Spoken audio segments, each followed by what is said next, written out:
Avete visto che tramonto come abbiamo aperto questa mattina di sabato 20 luglio per far capire che forse tutti quanti dobbiamo fare un passo indietro e capire che forse dobbiamo tutti prenderci per mano, unirci, socializzare, smettere di usare le armi, non sedersi ai tavoli col coltello sotto per pugnalare chiunque magari la pensa diversamente da te, pugnalare anche in maniera psicologica, non serve solo ferire mortalmente nel corpo una persona, anche a livello psicologico la puoi ferire, umiliare, eppure questa persona non ti ha fatto niente, delle volte solo per il colore della pelle, solo perché non sai chi è, perché nessuno spiega niente e vediamo queste persone che arrivano come persone che hanno commesso reati, tutti spacciatori, tutti delinquenti, tutti stupratori.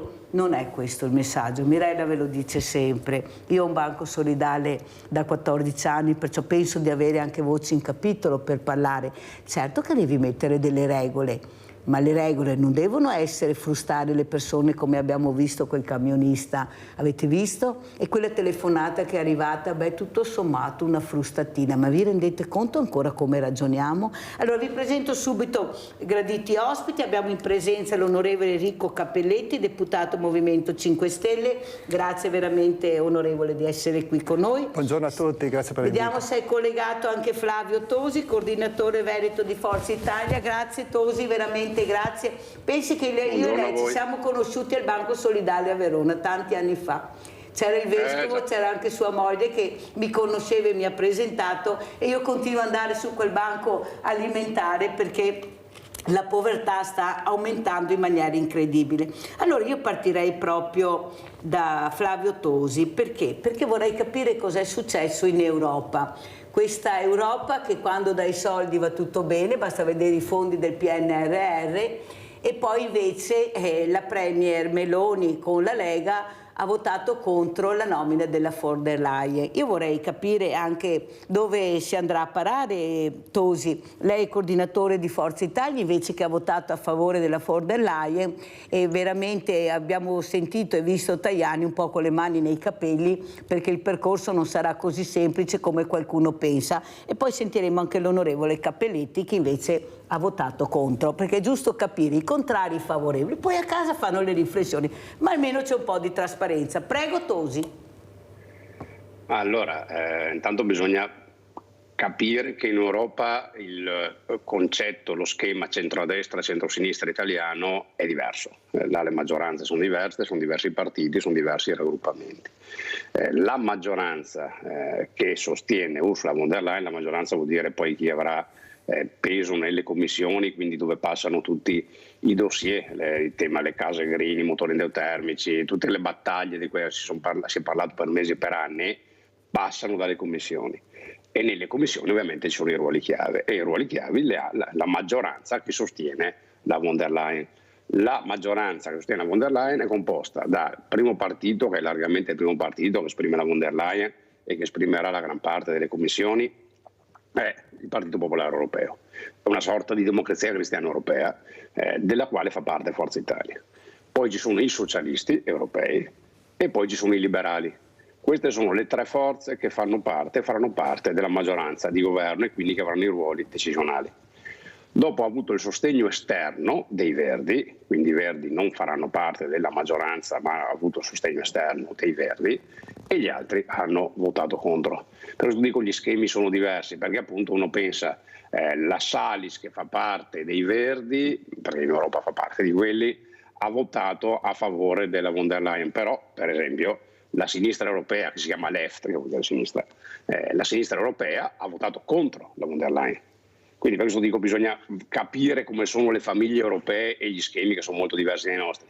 Sostanzialmente chi governa in Europa è una sorta del vecchio pentapartito italiano, quando c'era l'ADC, il PSI, il PLI, il PRI, liberali, repubblicani, assomiglia a quella, quindi un centrodestra in realtà, perché ripeto la sinistra ha votato contro. Forza Italia appunto appartiene storicamente al PPE e quindi ha votato la von der Leyen proprio perché ci sono stati due veti incrociati. da parte dei popolari europei rispetto ai Verdi, che infatti hanno dato il sostegno esterno ma non faranno parte della maggioranza, perché appunto non vogliamo che ci siano derive ideologiche sul Green Deal, spostamenti all'estrema sinistra e ragionamenti che poi hanno portato a proposte come quella della Casa Green, eccetera. D'altra parte c'è stato il veto dei socialisti europei nei confronti di ECR, quindi nei confronti del raggruppamento dove c'è dentro anche la Meloni. Quindi diciamo le due parti un po' estreme sono state escluse dalla maggioranza per dei veti incrociati. Questo è lo schema che governerà l'Europa e ripeto è uno schema sostanzialmente di centro, anche perché il primo partito, largamente il primo partito, è il Partito Popolare. Allora, onorevole Cappelletti, Flavio Tosi ha parlato di famiglie. Noi siamo in Italia e vorremmo capire la nostra famiglia italiana, come sarà composta, che peso avrà, perché per noi è molto importante. È importante che ci sia la trasparenza. Non è possibile che questo popolo italiano non sappia mai niente, se non con gli addetti ai lavori o la fortuna magari di vedere qualche trasmissione tipo Sveglia Veneti dove questi onorevoli senatori vengono e spiegano qualche volta quello che sta succedendo.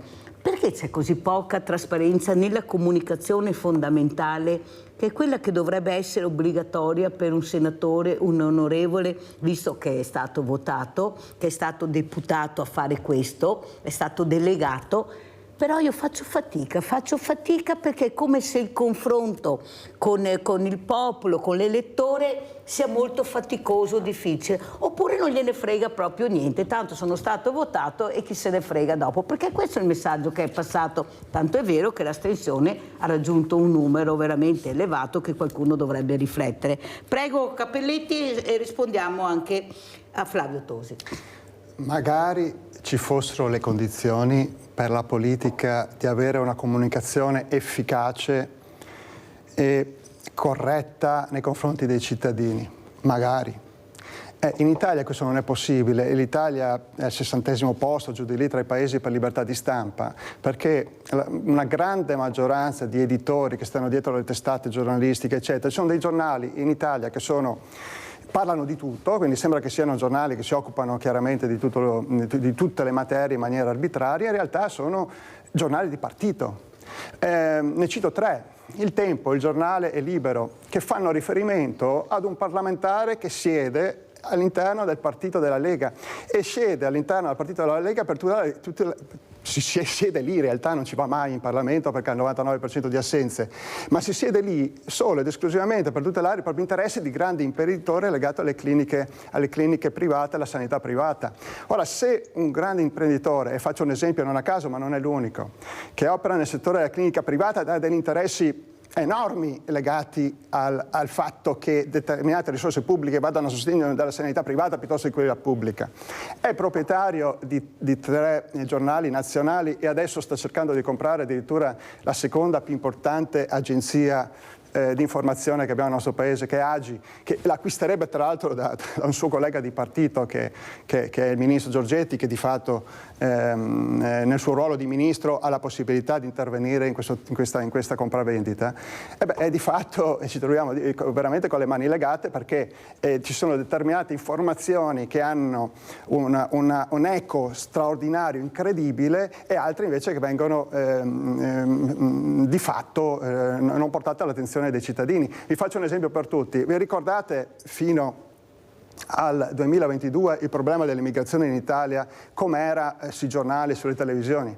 Era il primo problema nazionale, cioè siamo tutti quanti cittadini, io compreso, avevo l'impressione che la prima emergenza nazionale fosse l'invasione da parte degli arrivi che si succedevano a Lampedusa, eccetera. Ebbene, l'anno successivo sono quadruplicati e sono spariti da tutti i palinsesti e da tutte le prime pagine dei giornali, come se il problema non esistesse più. Perché? Evidentemente chi aveva vinto le elezioni le aveva vinte su tanti argomenti, ma uno era il più importante: faremo un blocco navale, perché avevano creato, a volte i timori e le paure vengono anche create grazie ai media. Faremo un blocco navale, non arriverà più nessuno nel nostro paese, votateci per questo. Poi ci sono stati, fine anno sono raddoppiati, ma ci sono stati molti periodi dell'anno in cui i flussi sono quadruplicati. Occorreva che i cittadini non arrivasse questo tipo di informazione negativa del fallimento di fatto del primo impegno che era stato assunto da chi aveva vinto il governo. Quindi di fatto, se mi viene chiesto la domanda proprio esplicita, c'è libertà di stampa nel nostro paese? Attenzione, ci sono emittenti liberi, ci sono giornali liberi? Sì. Ci sono moltissimi giornali e moltissime, non solo giornali, pensiamo alla lottizzazione della RAI, Telemeloni per capirci, spariscono, Le Pen perde le elezioni, sparisce la notizia, la RAI non la dà. Non è un caso, non è un caso. C'è una grandissima interferenza tra determinati poteri dello Stato, a partire dai partiti che sono all'interno della maggioranza in questo momento, e lobby e gli editori di una grande parte della stampa, della comunicazione, dell'informazione nel nostro paese, sì. Tant'è che notizie false diventano vere e notizie vere diventano false, e bisogna stare a fare attenzione. L'Italia è il paese dove si è inventato la macchina del fango, cioè dove magari non esisteva, rispetto a una persona specchiata, non esisteva nulla che potesse in qualche maniera scalfirne l'immagine, e allora si sono inventate le strategie di demolirne l'immagine con attacchi mediatici ripetuti. Purtroppo è un problema che il Movimento 5 Stelle, rispetto al quale ha dovuto pagare un conto salatissimo.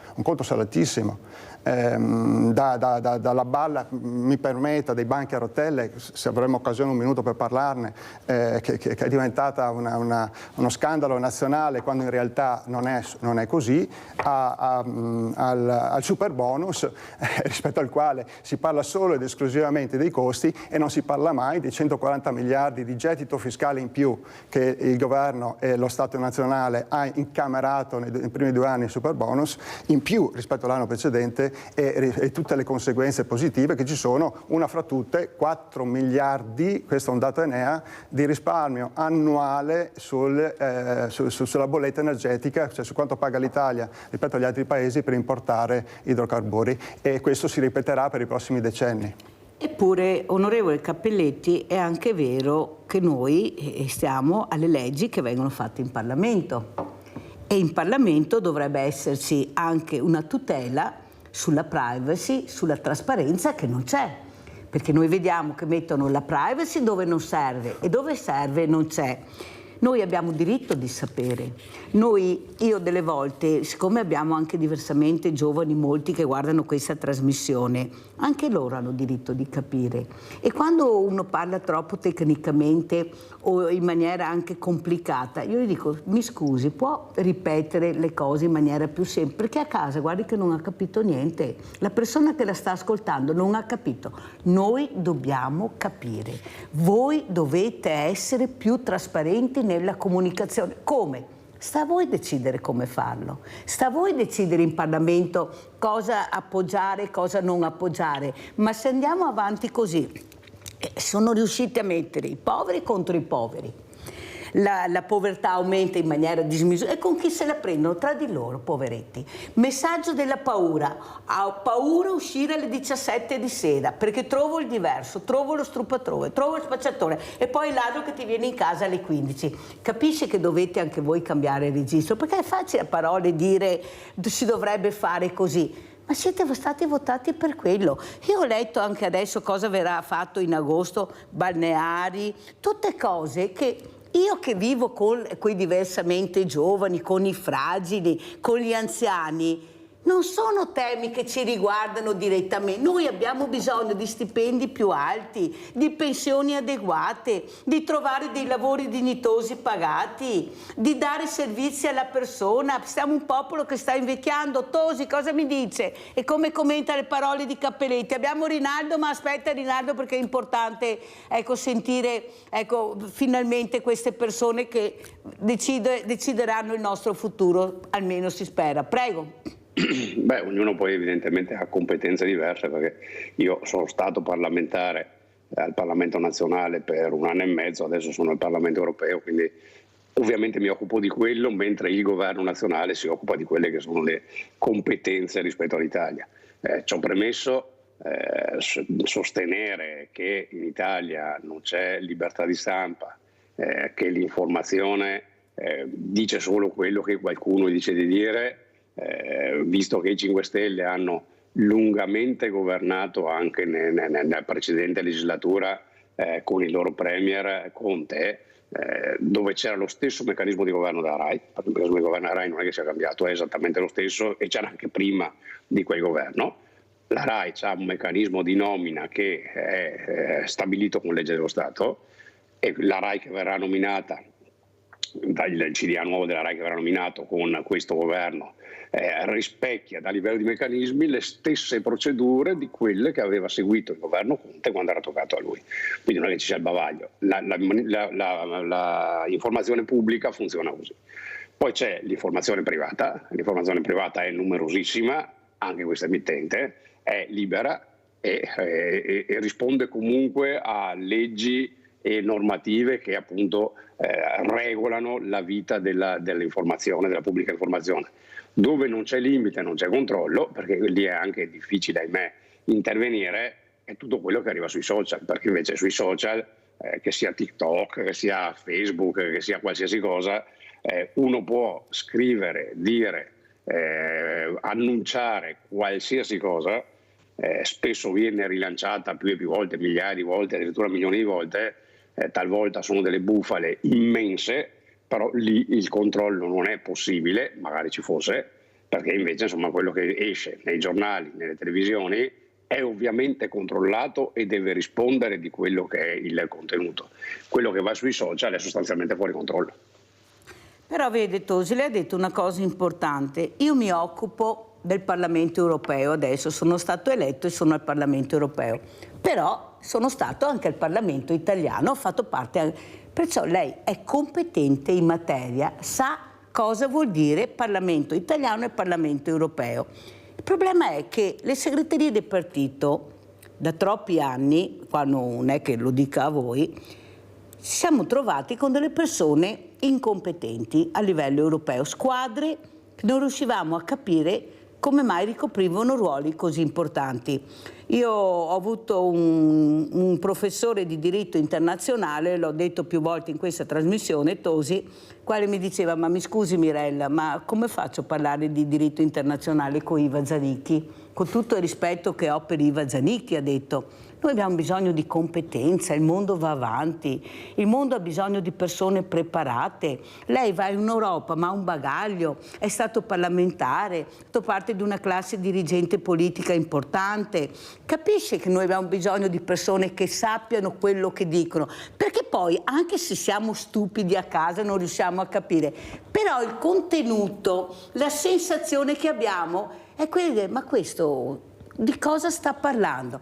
Ecco, voi di cosa parlerete in Europa, Tosi, visto i problemi che ha l'Italia, questa denatalità, questi anziani che non riescono a trovare neppure un letto nelle case, nelle RSA, anche pagando profumatamente, questi appartamenti per le famiglie normali che non ci sono, nessuno affitta più niente, queste coppie che non ci sono più, ecco, questi asili, cioè ci sono tante cose, noi sentiamo parlare di balneari, di pista da bob, di ponte di Messina, di cose che non è che ci prendono, perché io l'altro giorno, Tosi, ho visto morire un anziano di 98 anni cieco e per 3 giorni sono riuscito a metterlo in una RSA che aveva la svama a 45, ma cosa vuoi svamare a 98 anni cieco? Ma le faccio un esempio per capire quanti ce ne saranno di questi. È sburocratizzare, rendere le cose più semplici, specialmente per le fragilità.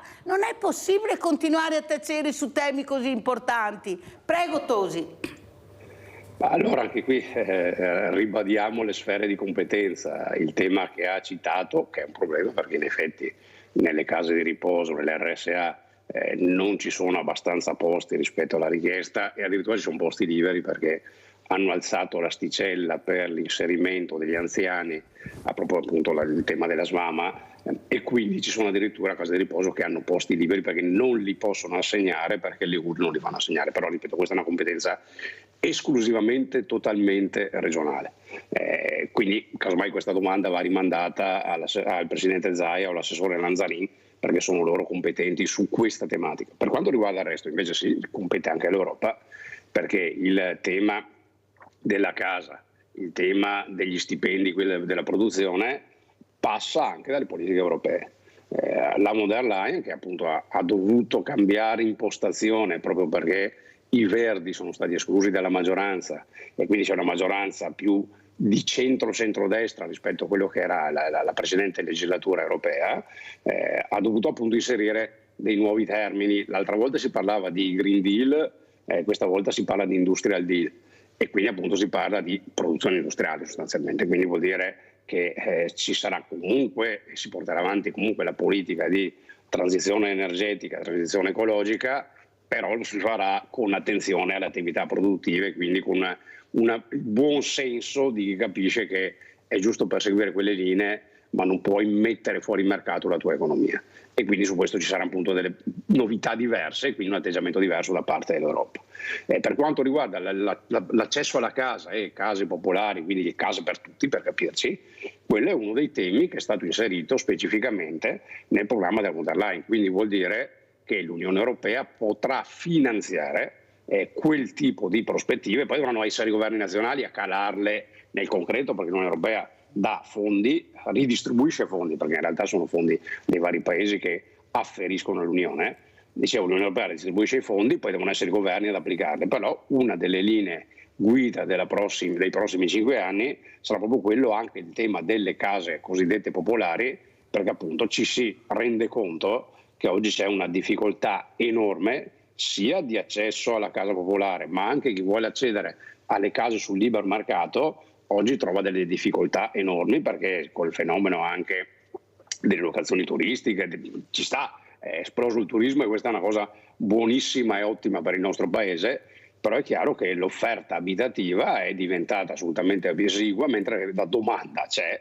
E quindi appunto bisogna che, visto che questo è un fenomeno non solo italiano ma europeo, che l'Europa intervenga. E una, appunto, ripeto, delle voci di bilancio, perché appunto fa parte del programma che è stato enunciato dalla von der Leyen prima di essere votata, è proprio quella di fare i cosiddetti piani casa, per capirci. Allora, onorevole Cappelletti, io non sono molto d'accordo che l'Europa non deve essere attenzionata ed è la regione che deve fare questo per quanto riguarda le RSA. Perché i fondi del PNRR erano previsti soprattutto per il terzo settore. Qua si apre la storia a 360. Cos'è il terzo settore? Chi ha mai spiegato cosa vuol dire terzo settore? Perché è semplice dire terzo settore, ma il terzo settore è talmente ampio e vasto, però terzo settore vuol dire fragilità. Vuol dire investire nella fragilità. Poi sei tu che devi decidere su quale fragilità. Ma mi sembra che i fondi del PNRR, che vengono dall'Europa, non a caso, non sono stati investiti tantissimo nel terzo settore come era prevista. Sono stati dirottati come al solito, nonostante si sapesse benissimo le fragilità del paese e dei bisogni del territorio italiano. Cosa è successo, onorevole Cappelletti? Noi purtroppo abbiamo avuto un ruolo fondamentale da protagonisti nell'ottenimento del risultato straordinario, non era mai successo nella storia dell'Unione Europea, e di un debito comune che potesse venire incontro alle esigenze dei singoli Stati, a partire da quelli che avevano pagato il conto più salato per il Covid, per far ripartire l'economia, ossia il PNRR. E grazie al governo Conte, attenzione, ci sono partiti di maggioranza che hanno votato contro o si sono astenuti sul PNRR, cioè noi non abbiamo lavorato per portare a casa questo risultato straordinario come paese, abbiamo lavorato come forza politica, come governo, con la contrarietà di chi governa in questo momento il paese. Ma al di là di quello, il risultato che abbiamo portato a casa però c'è stata sfilata la possibilità di poterlo gestire. Sappiamo benissimo come sono andate le cose, è subentrato il governo Draghi che è entrato nel merito poi specifico delle ripartizioni, dell'attuazione del PNRR e poi del governo successivo che lo sta in questo momento implementando, che lo ha anche modificato e che lo sta implementando con fatica anche perché rispetto alle somme importanti che sono state acquisite solo una quota parte sono state utilizzate. Poteva essere utilizzato meglio? Sì, facciamo ancora in tempo. Perché è nato il PNRR? Perché abbiamo dovuto affrontare una pandemia devastante. Qual è l'insegnamento che avremmo dovuto prendere dopo un'esperienza così drammatica? È quella che dobbiamo investire di più dove? Nella sanità, negli anziani, attenzione, nel terzo settore perché è il settore collegato, ma nell'assistenza soprattutto con le persone più vulnerabili rispetto ad un attacco incredibile come quello che abbiamo subito, pandemico. Col senno di poi e adesso dobbiamo constatare invece che andiamo in direzione opposta contraria. Nei bilanci del nostro Paese da qui al futuro si tagliano gli investimenti nella sanità, addirittura siamo arrivati a spendere meno rispetto a prima del 2019, cioè prima del Covid, invece di andare a portare il nostro Paese a spendere per sanità in media tanto quanto spendono gli altri paesi europei, cioè circa il 7% del PIL. Non è poco, è tantissimo, ci si può arrivare gradualmente, ma lì bisogna arrivare, durante la pandemia ci siamo arrivati e bisogna mantenere questo livello. Questo doveva essere l'insegnamento. A me pare purtroppo che non abbia insegnato molto, perché se andiamo a tagliare la sanità, attenzione, creiamo un danno non solo a chi non si trova nelle condizioni di salute, quindi si trova bisogno di accedere alla sanità, ma a tutta la collettività, tutta la comunità. Tutti ci rimettiamo se non funziona la sanità. E la sanità funziona se è gratuita, se è universale e se è pubblica. Qua non ci sono dubbi. Posso aggiungere solo una battuta in replica a Flavio Tosi, ma proprio telegraficamente sulla libertà di stampa, perché è un problema enorme, gigantesco. Io mi rendo conto e lo comprendo che lui dica esiste libertà di stampa nel nostro paese perché appartiene ad un partito, rappresenta un partito, è stato fondato da un editore che ha 3 reti nazionali, quotidiani e riviste, emittenti radiofoniche, appartiene ad un governo che controlla la RAI e all'interno della sua area di centrodestra siedono editori che sono editori di giornali che vogliono comprare addirittura le agenzie stampa, per cui dal suo punto di vista l'informazione è assolutamente indipendente e purtroppo è anche ciò che ha dichiarato Tosi è la conferma, se c'era bisogno, che di informazioni indipendenti purtroppo al nostro Paese ce n'è maledettamente bisogno. Allora sentiamo se Flavio Tosi può rimanere ancora con noi, perché so che doveva lasciarci. Io fra 5 minuti vi devo lasciare. Allora ecco, sentiamo il commento, poi apriamo il centralino, perché dovete ascoltare anche, perché non è semplice anche per loro venire al mattino in questa trasmissione. Prego Tosi.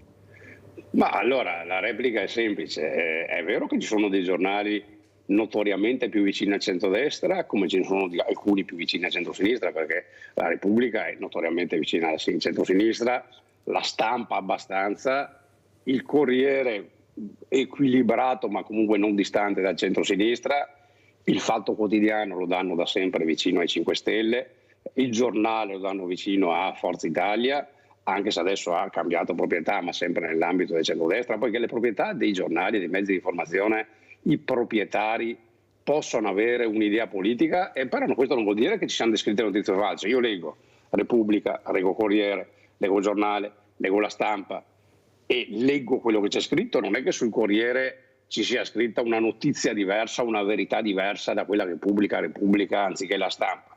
Semplicemente capisci dalla lettura che c'è un'impostazione dietro diversa, adesso che leggono la notizia e le danno una connotazione politica che appunto è quella della linea editoriale, ma non per questo è un'informazione falsa, perché ripeto, se c'è una cosa che in Italia, a grazia a Dio, è ancora controllata dal punto di vista della veridicità, è quello che esce nelle televisioni e sui giornali.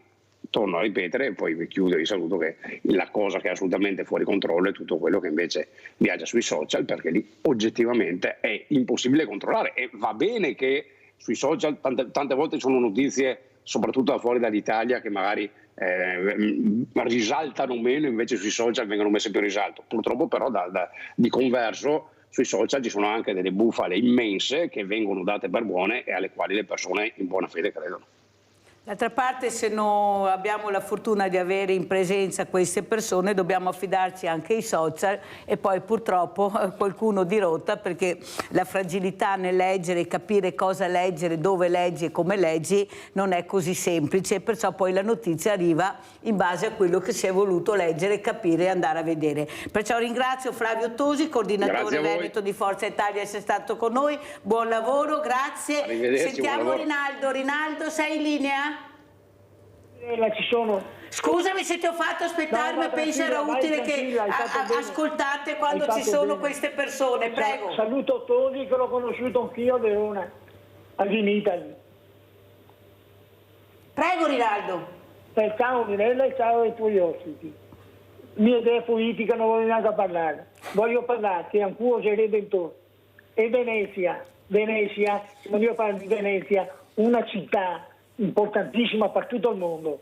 Io ero rovinata, una volta andavamo a Redentore, va bene, nel 1950 andavo con mio padre, andavamo con una batteria, con Sambolo, ed era una gioia per tutti i veneziani. Adesso che vuoi permessi, che vuoi rovina tutto quanto, si sta vendendo tutti i più grandi palazzi, il venduto tutto. Un veneziano che sta a Mestre, se va a Venezia, gli domandano i documenti perché ma cosa è questa roba? Gli ha rovinato Venezia, gli ha venduto i bidoni che ha fatto con quello che fa. Venezia è un gioiello, che della tranquillità, ti puoi stare fuori fino alle 4 di notte, non ti succedeva niente. Mia Redentore, portavo tutti i miei amici trevigiani, senti, veniva il generale Nannarei, i fratelli Vendramin qui del Cerri, Andrea Zanatta, va bene, Paolo Bisetto, tutta gente li portavo con me a Redentore tutti gli anni, per una quindicina di anni, ma era una gioia, mi si ricorda ancora, ma adesso non si può più andare, per ridere delle famiglie che si metteva con la carichetta, adesso Venezia è una porcaria, è una vergogna, te lo dico da veneziano, ma non da veneziano, mio padre e mio nonno siamo tutti veneziani, adesso in giunta che sei veneziani, che conosci i problemi di Venezia o chi ha vissuto da Puteo, mi sono nato qua a Guerra, non avevo neanche gli occhi a piangere, la prima parola non dicevo mamma papà, dicevo con fame, pensati. Grazie Rinaldo, devo correre, comunque sei stato molto chiaro anche sulla sicurezza di dove si abita, di queste città, ecco, che sono multietniche ma anche stanno diventando pericolose, perché appunto ci dovrebbe essere anche la certezza della pena per chi commette reato, ma anche di questo non se ne parla purtroppo. Allora, onorevole Cappelletti, andiamo in pubblicità, poi rispondiamo al nostro Rinaldo.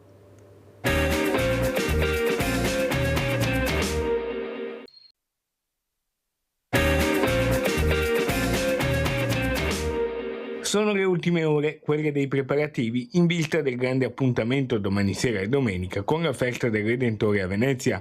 Vela sta coordinando la complessa macchina organizzativa, il direttore Fabrizio Doria ne illustra alcuni dettagli. La prima notizia è che per i ritardatari c'è ancora posto, si potrà quindi arrivare a Venezia anche all'ultimo e assistere allo spettacolo pirotecnico dei fuochi d'artificio sia in barca che dalle rive, prenotandosi gratuitamente. Chi arriverà da fuori città non dovrà sottostare alle norme del contributo d'accesso che ha concluso per quest'anno la sua sperimentazione. Ultimi preparativi prima del Redentore.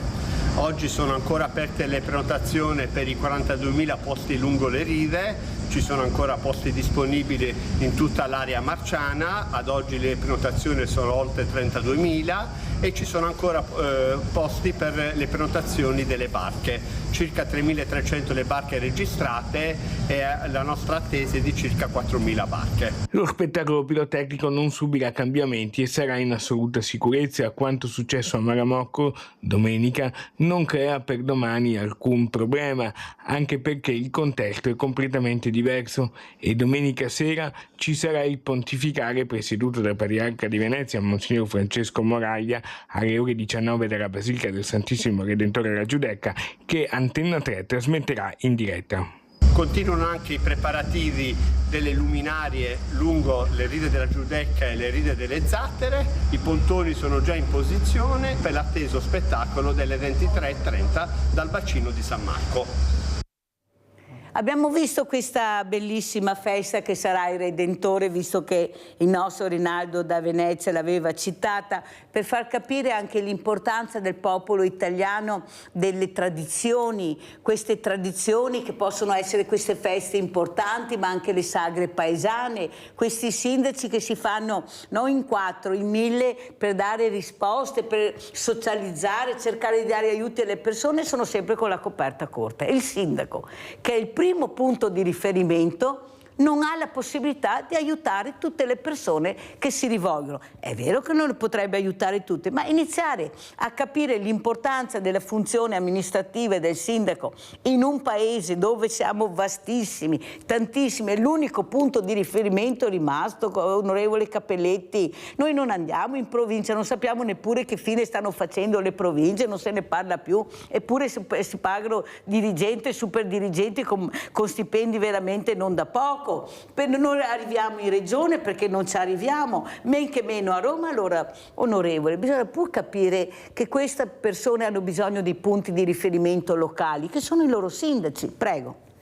Io credo che la prima cosa da fare è, in una situazione di finanza pubblica che è quella che conosciamo, con 3.000 miliardi di debito pubblico, è quello di evitare gli sprechi. Ma non parlo degli piccoli sprechi. Io adesso per venire qui ho preso un pezzo di pedemontana ed è un'infrastruttura utile. Ma perché doveva costare 2 miliardi ed è arrivata a costarne 13? Più gli adeguamenti all'inflazione, attenzione, ho presentato un'interrogazione parlamentare per sapere quanto oltre i 13 miliardi dovremmo pagarla. Cioè perché un'unica infrastruttura importante che è stata realizzata in Veneto negli ultimi decenni ha avuto 11 miliardi, cioè 22.000 miliardi di lire, 11 miliardi di euro di incremento del costo di realizzazione. Attenzione, se ne potevano fare 6 identiche una sotto l'altra. Nessuno è riuscito a darmi una risposta. Io la domanda l'ho posta direttamente al Presidente Zaia in Commissione Affari Costituzionali alla Camera dei Deputati e la sua risposta è stata: ma Cappelletti, non abbiamo fatto solo la pedemontana, lei è sempre qui sulla pedemontana, abbiamo fatto anche il Mose, che è l'esempio più macroscopico di mangiatoia, la più grande mangiatoia della storia della Repubblica Italiana. Purtroppo ce l'abbiamo qui in Veneto, ce l'abbiamo avuta a Venezia, con 1 miliardo di euro di soldi che sono andati in tasche dove non avrebbero dovuto andare. Ho aperto il centralino, onorevole, adesso abbiamo Vladimiro da Rovigo, da Venezia, andiamo a Rovigo. Ciao Vladimiro. Ciao Mirella, vado a scheggia, cerco di riuscire nei tempi più stretti. La prima sulla libertà di stampa.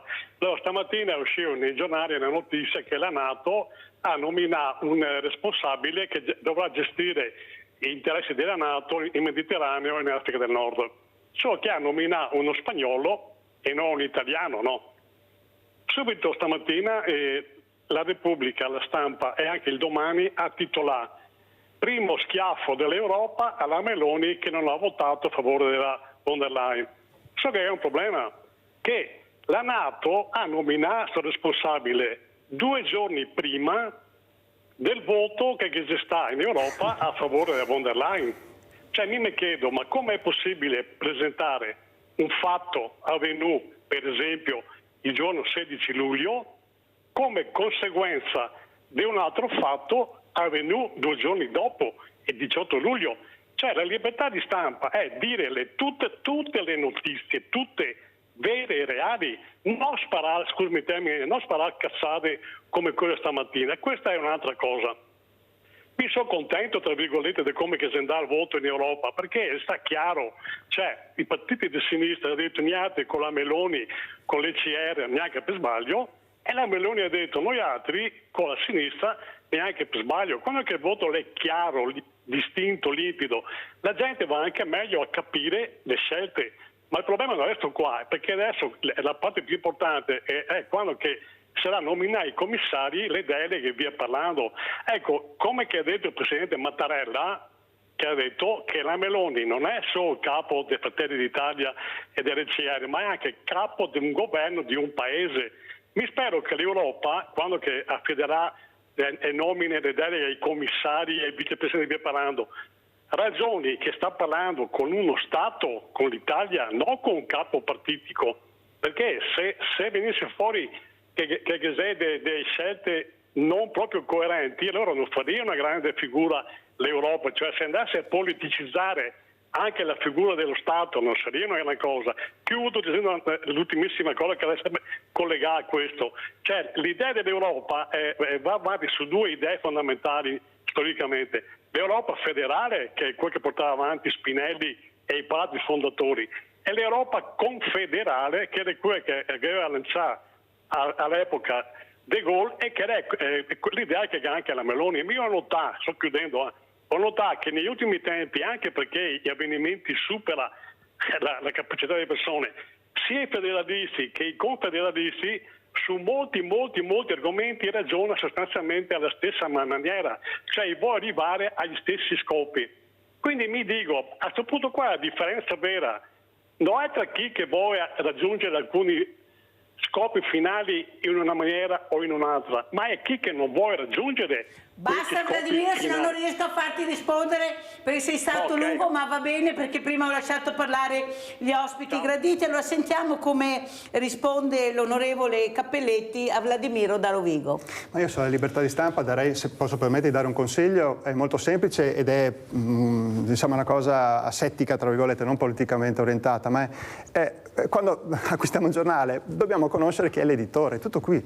Vediamo chi è l'editore, se fa parte di un partito, chiaramente il giornale sarà evidentemente riferimento di quel partito, se fa parte di una maggioranza sarà riferimento di quella maggioranza, se è un editore puro o meglio una cooperativa di giornalisti che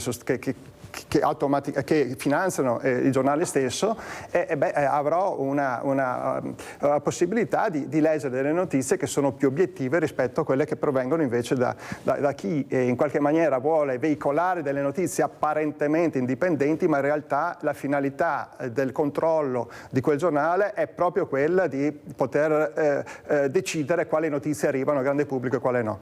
Sulla von der Leyen io devo dire che il Movimento 5 Stelle ha votato contro, nonostante noi l'avessimo sostenuta nella scorsa legislatura. Abbiamo votato contro per un motivo molto semplice. Prima si diceva, diciamo le cose in maniera chiara, noi siamo contrari alla guerra, tutti sono contrari alla guerra, ma vorremmo che l'Europa mettesse in atto delle politiche, tutte le politiche possibili e immaginabili, diplomatiche, di pressione, internazionali, di conferenze di pace, come volete voi, ma che portino ad una riapertura del dialogo tra le parti che sono in questo momento in conflitto per dare una prospettiva di pace all'Europa, non per dare una prospettiva di guerra. Se noi parliamo solo ed esclusivamente di aumento degli investimenti in armi, quando già adesso stiamo investendo come singoli paesi che fanno aderenti all'Unione Europea 5 volte più di quello che investe la Russia, ma quanto dobbiamo investire ulteriormente per sentirci sicuri? 10 volte di più, 20 volte di più, 30 volte di più? O il problema non è questo, o il problema è che ci deve essere una diplomazia che dall'Europa non c'è stata e che abbiamo visto Orban, per esempio. Orban, che quanto più lontano possibile da quello che secondo me dovrebbe essere la politica, ma ha preso un'iniziativa importante, è andato a Mosca, è andato a discutere di un'ipotesi di tregua, di pace in Ucraina. Ha fatto bene, ma deve andare lì con la forza e sostenuto lui o chi per lui da tutti i governi dell'Unione Europea. Allora questo nel discorso di insediamento della von der Leyen non c'è. C'è un'attenzione ad andare a investire nuovamente.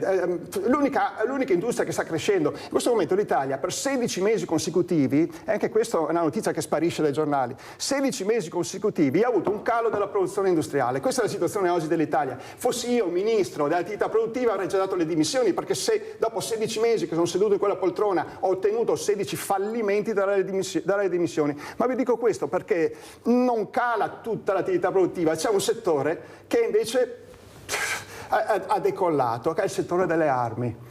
Siamo contenti di questo. Ma non a caso siamo uno dei più grandi paesi produttori di armi, e a casa non è che lo sanno tutti, noi siamo uno dei più grandi paesi che producono armi. Posso anche ricordare un'altra cosa, proprio telegraficamente, siamo anche l'unico paese al mondo che ha messo al ministro della difesa il più grande lobbista d'armi che avevamo nel nostro paese. Cioè su 60 milioni di italiani, uno ce n'era, che rappresentava l'azienda, uso il passato, per carità adesso fa il ministro, però rappresentava le aziende produttrici di armi, orgogliosamente, quello è il suo mestiere, e di 60 milioni di italiani, 59 milioni 999 mila sono stati scartati, e quello che invece come lavoro faceva questa attività è stato messo a decidere cosa andare a comprare o non comprare per la difesa del nostro paese. Allora adesso noi dobbiamo salutare l'onorevole Enrico Cappelletti, deputato Movimento 5 Stelle, abbiamo salutato anche Flavio Tosi, coordinatore Veneto di Forza Italia.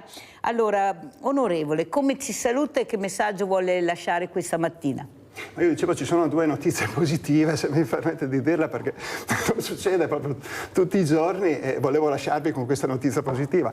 La prima è che dal report di Terna, ne fanno tutti i mesi, e per la prima volta nel nostro paese, nel semestre, la produzione di energia da fonti sostenibili, quindi fotovoltaico, idroelettrico, eccetera, dal vento, eccetera, ha superato la produzione di energia elettrica da fonti fossili. Siamo 52-53%. È una bella notizia. Un'ottima notizia, un'ottima direi. notizia di cui essere tutti orgogliosi. Certo, le sfide sono ancora molte ambizioni, molto importanti, però quella è la direzione giusta, e siamo riusciti senza nucleare, senza nuove centrali a carbone, quello che volete voi.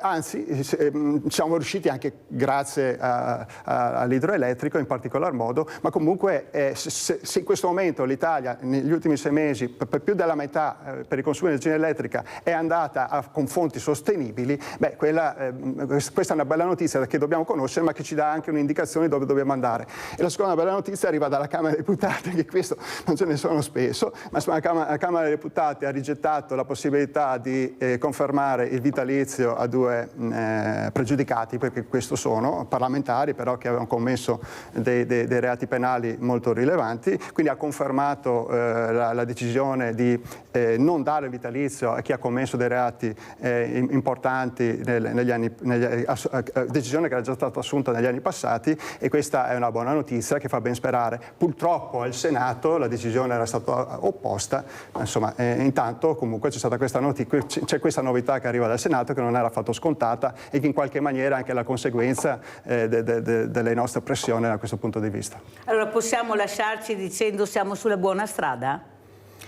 Dobbiamo lasciarsi dicendo che le sfide sono ancora tantissime, le difficoltà sono tantissime, ma la politica sta lì proprio per questo, e non mancherà tutto il nostro impegno per cercare di fare sempre meglio. Grazie all'onorevole Enrico Cappelletti di essere stato con noi, buon lavoro, grazie, si ricordi di Sveglia Veneti, onorevole, di quello che ha sentito, pubblicità.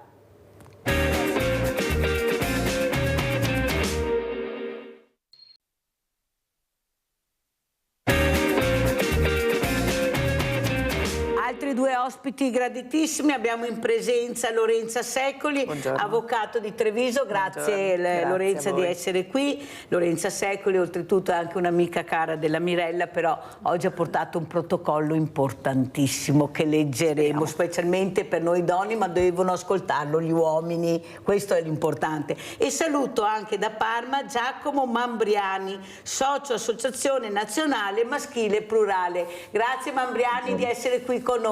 Allora sentiamo cosa dice questo protocollo importante che ha portato l'avvocato Lorenza Secoli. Prego Secoli.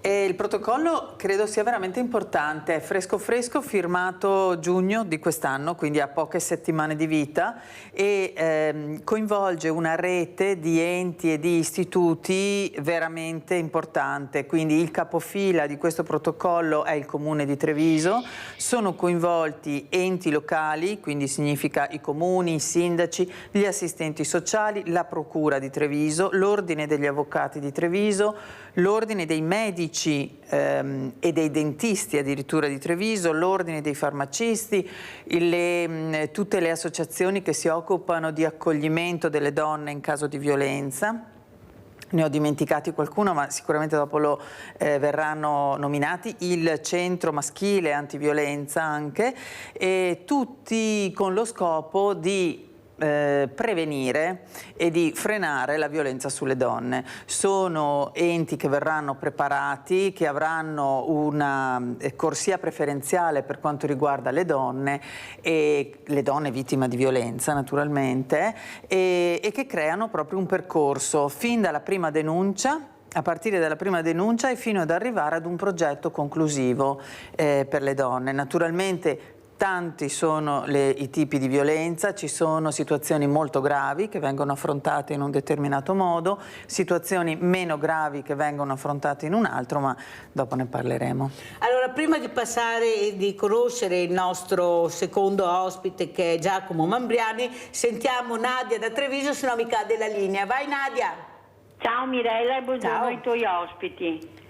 Niente, volevo telefonare prima, però niente, non c'è stato il tempo. Comunque, gli ospiti che hai avuto prima ti sei raccomandata di ascoltare Sveglia Veneti, ma ho paura, dentro per un orecchio, fuori per l'altro. Non si sa mai. Ma ho delle prove, come sempre. E ho preso la linea per fare gli auguri al nostro caro sindaco Mario Conte, che oggi compie gli anni. E allora hai fatto bene a chiamare, facciamo gli auguri al sindaco Mario Conte. Tanti auguri. E mi raccomando che si ricordi. Grazie, arrivederci e buona giornata. Ciao cara Nadia, un grande abbraccio. Come avete sentito, ecco, i nostri ascoltatori come sono attenti, ecco, questo dimostra l'attenzione che hanno anche per gli amministratori, e perciò penso faccia anche piacere. Allora, Giacomo Mambriani, si presenti e poi commentiamo quello che ha detto l'avvocato Secoli. Buongiorno, io faccio parte da più di 20 anni di un gruppo di condivisione maschile, che è una di quelle realtà in cui sta prendendo forma da un po' di tempo in Italia, chiamiamolo un movimento di trasformazione maschile. I numeri sono piccoli ma sono in crescita, proprio in questo periodo stiamo lavorando sulla rete maschile per cercare di ampliarla e coinvolgere altri uomini e anche le nuove generazioni in un percorso di consapevolezza, di riflessione sulle relazioni che abbiamo con le donne e anche tra uomini. Sono entrato a far parte dalla sua nascita anche dell'Associazione Nazionale Maschile Plurale, che anch'essa lavora proprio sullo sviluppo della rete e sul cambiamento, un cambiamento culturale importante affinché il fenomeno della violenza si riduca fino a scomparire, sperabilmente. Mambriani, come spieghi i numeri che abbiamo avuto di femminicidi, nonostante questi sforzi sovrumani che sta facendo la figura femminile? Perché là è il problema, noi ce l'abbiamo messa tutta, ma siete voi che dovete fare un passo oltre. Non è pensabile pensare sempre di parlare di donna. Noi dobbiamo parlare, come diceva l'avvocato Secoli, che poi commenterà il servizio, devono parlare gli uomini.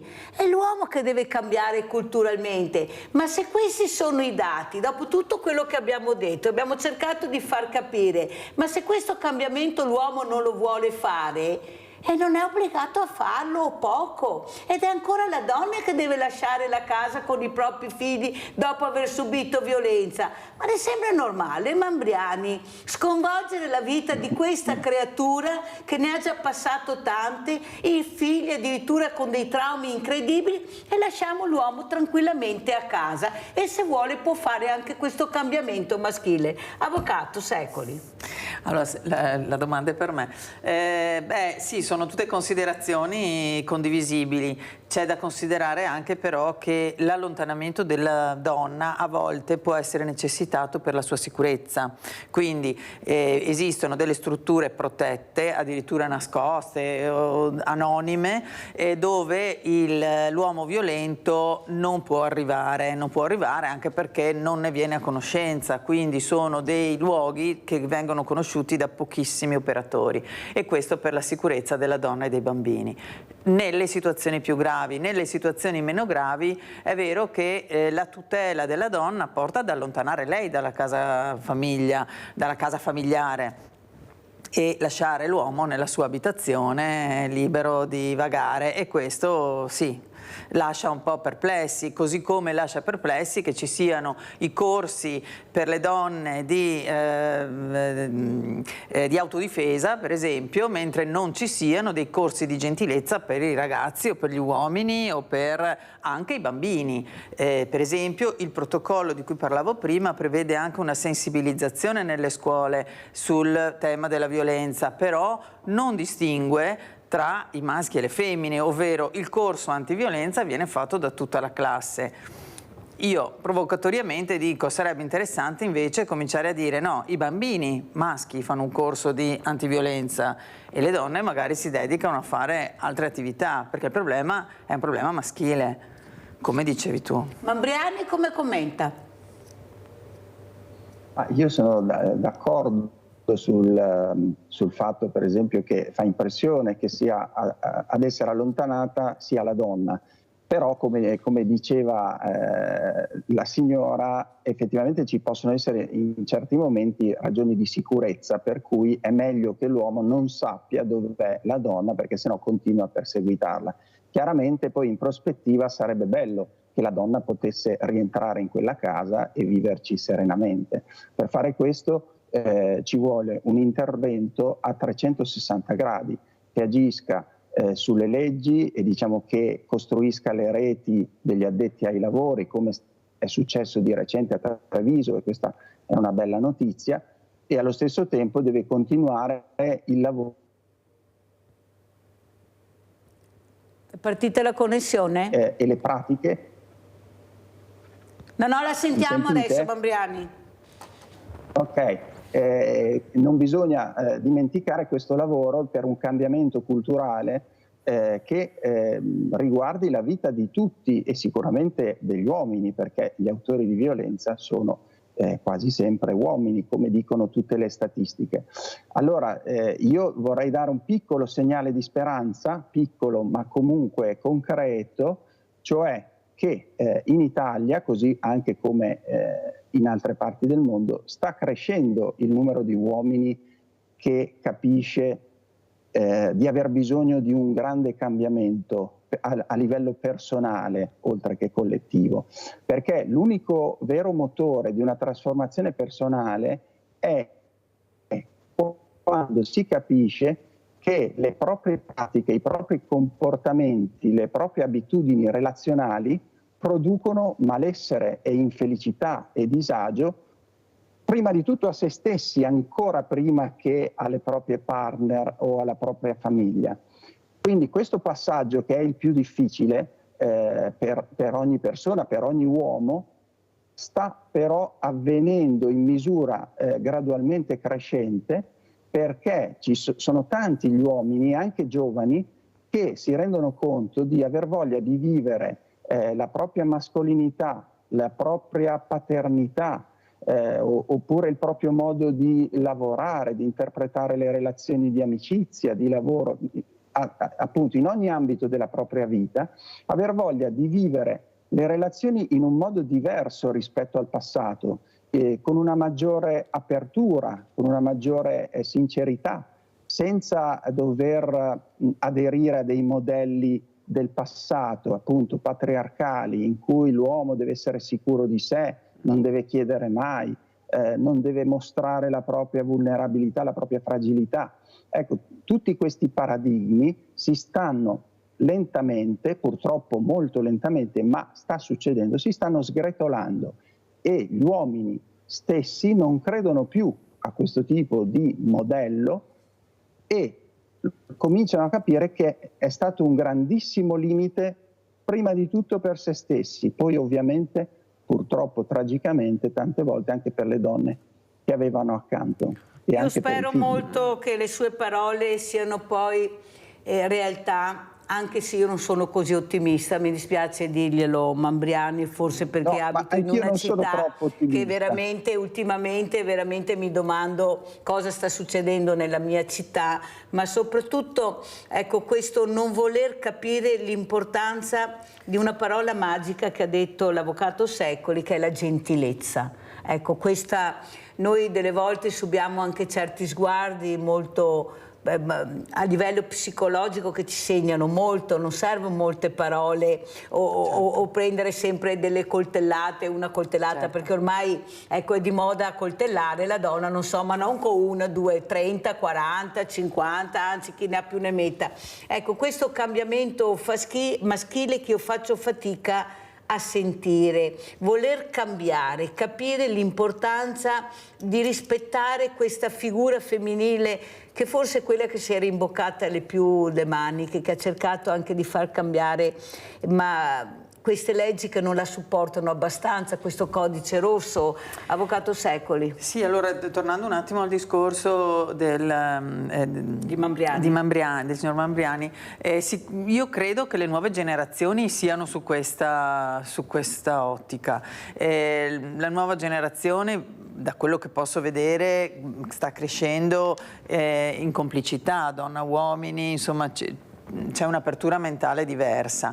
Più difficile è scardinare quella che è la cultura e la mentalità che diceva prima maschilista, ma forse è un pochino più sottile, perché il comportamento maschilista lo si ritrova, è facile riscontrarlo, quindi è l'uomo che vuole avere sempre ragione, ma secondo me è più sottile nella cultura.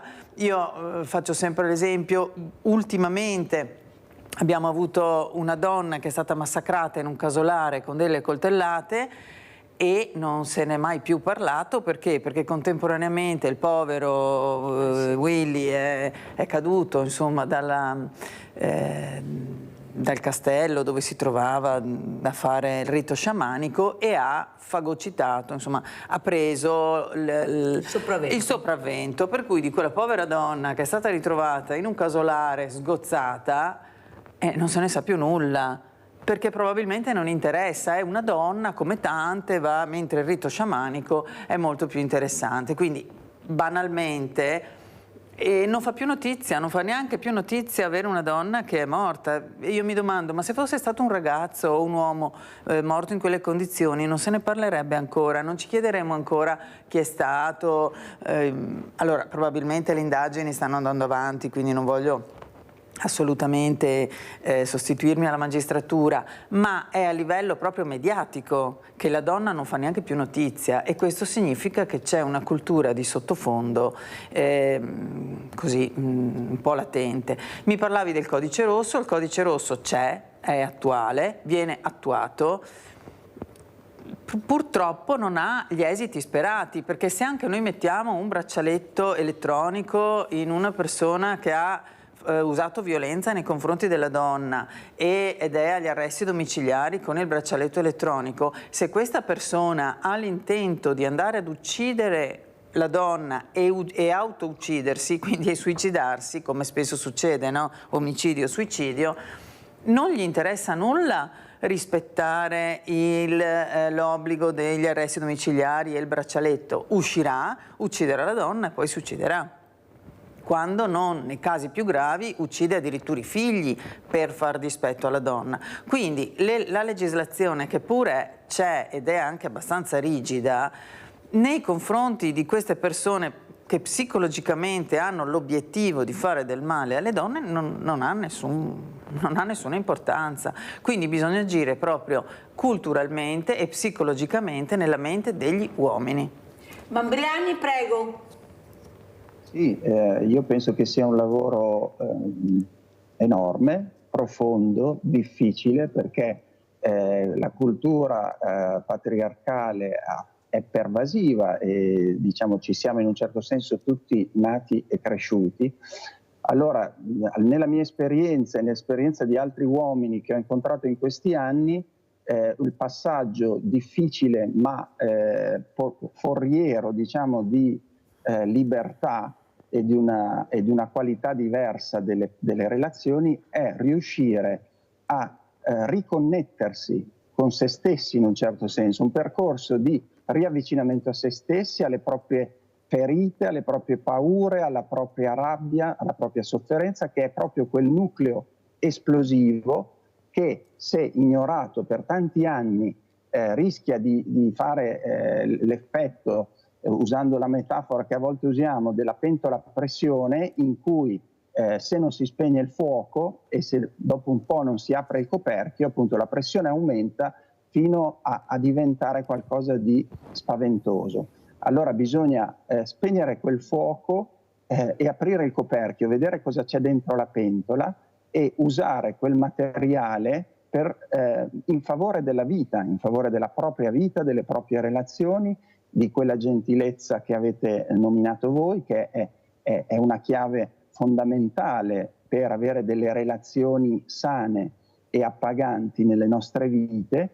Ecco, appunto, dal mio piccolo osservatorio vedo che comunque, pur troppo lentamente, ma sta crescendo questo serbatoio di uomini.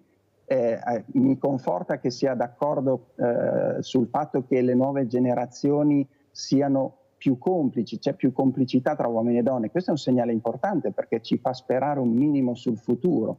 Sarebbe peggio l'inverso, diciamo, se i giovani fossero però vede Mambriani, in attesa che questi ragazzi crescono con la condivisione e la gentilezza, noi abbiamo a che fare con gli altri che non hanno questa prerogativa e questa prospettiva. Allora io vorrei capire cosa lei mi dice quando io le faccio questa domanda. Io ho avuto un psichiatra ospite, il quale ha detto che forse noi non sappiamo i numeri delle donne che praticano violenza sugli uomini.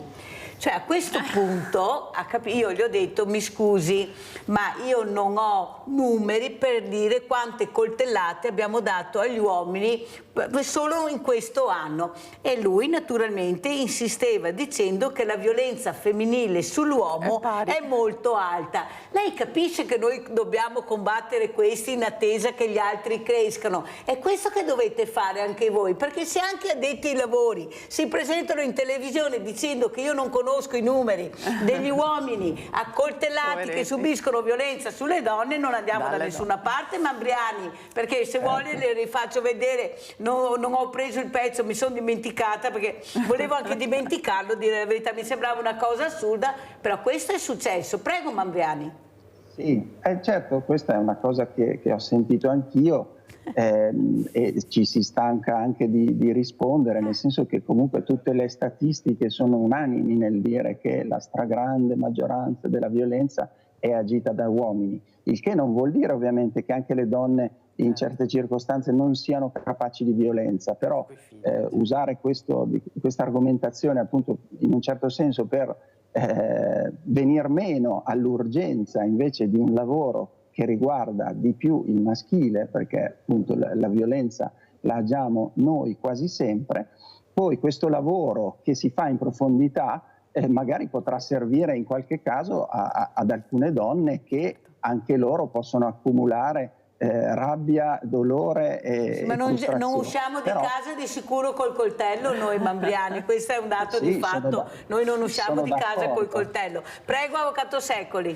Sì, e io mi riallaccio a questo discorso anche per rispondere al Mambriani sull'esempio che ha fatto prima della pentola a pressione. Allora io chiederei a lui, che rispetto moltissimo anche perché è qui a parlarci di una cosa importante che a noi interessa, però fa sempre parte della cultura di base, come se una donna non fosse sotto pressione. Cioè parli con qualunque donna che ha dei figli, che ha un marito, che ha una casa, che lavora, Se non è sotto pressione, cioè le parte la mattina e ha 1000 cose da fare, arriva la sera e non ha ancora finito, deve farne altre 1000, magari sta litigando col marito, coi figli, come capita spesso, e non è sotto pressione. Allora giustifichiamo l'uomo che ha la pentola a pressione che esplode, ma qualunque donna ha questa stessa situazione, eppure non va ad ammazzare o a picchiare il proprio compagno, salvo eccezioni dello psicologo. Ecco. Per cui quello che voglio dire io è che non è neanche da giustificare questa situazione del guarda la tua pentola a pressione, ma semplicemente non farlo. Cioè quello che bisogna insegnare non è gestisci la rabbia di...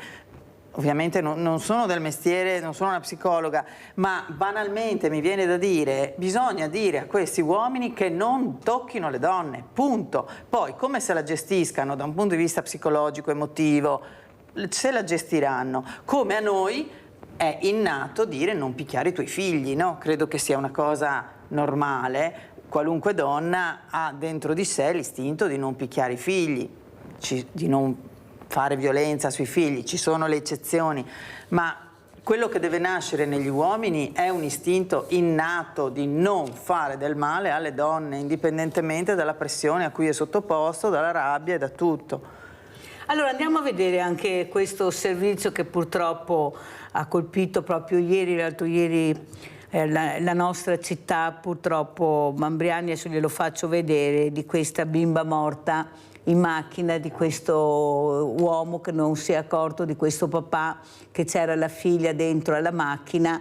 Sfortunatamente non è servito neanche il nuovo sistema per difendere questa bambina, perché non è suonato niente, l'asilo non ha chiamato, tante concomitanze, fatto sta che la bambina di 1 anno e mezzo è morta su una macchina rovente, perché il papà si era dimenticato di portarla all'asilo e l'ha portata con sé al lavoro e l'ha lasciata in macchina. Andiamo a vedere questo servizio. Bimba morta a Mogliano.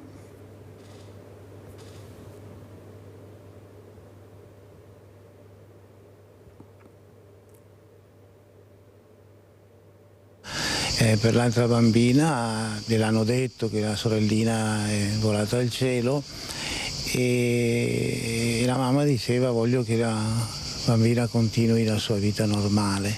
Per questo mamma Gloria ha portato oggi la sua primogenita all'asilo, nonostante la tragedia che con il marito Sirio Chinellato ieri l'ha colpita al cuore.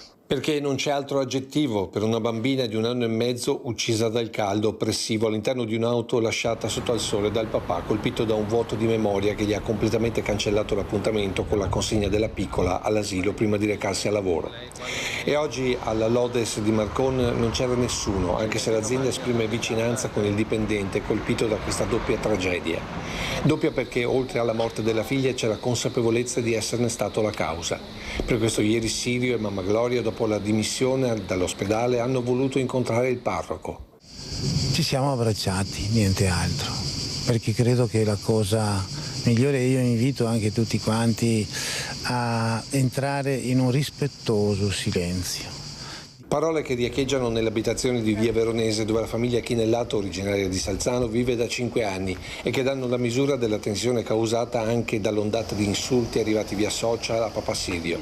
Leoni da tastiera ai quali Don Paolo risponde con una riflessione. Soprattutto che non succeda loro di vivere esperienze del genere, perché sarebbe pesante, molto pesante. Ma contemporaneamente sono invece tanti i messaggi di solidarietà che arrivano in municipio al sindaco Bortolato. Questo è un cittadino, cari tutti, desidero fortemente che questa mia mail arrivasse ai genitori di questa bimba volata in cielo perché lasciata per ore al caldo in macchina.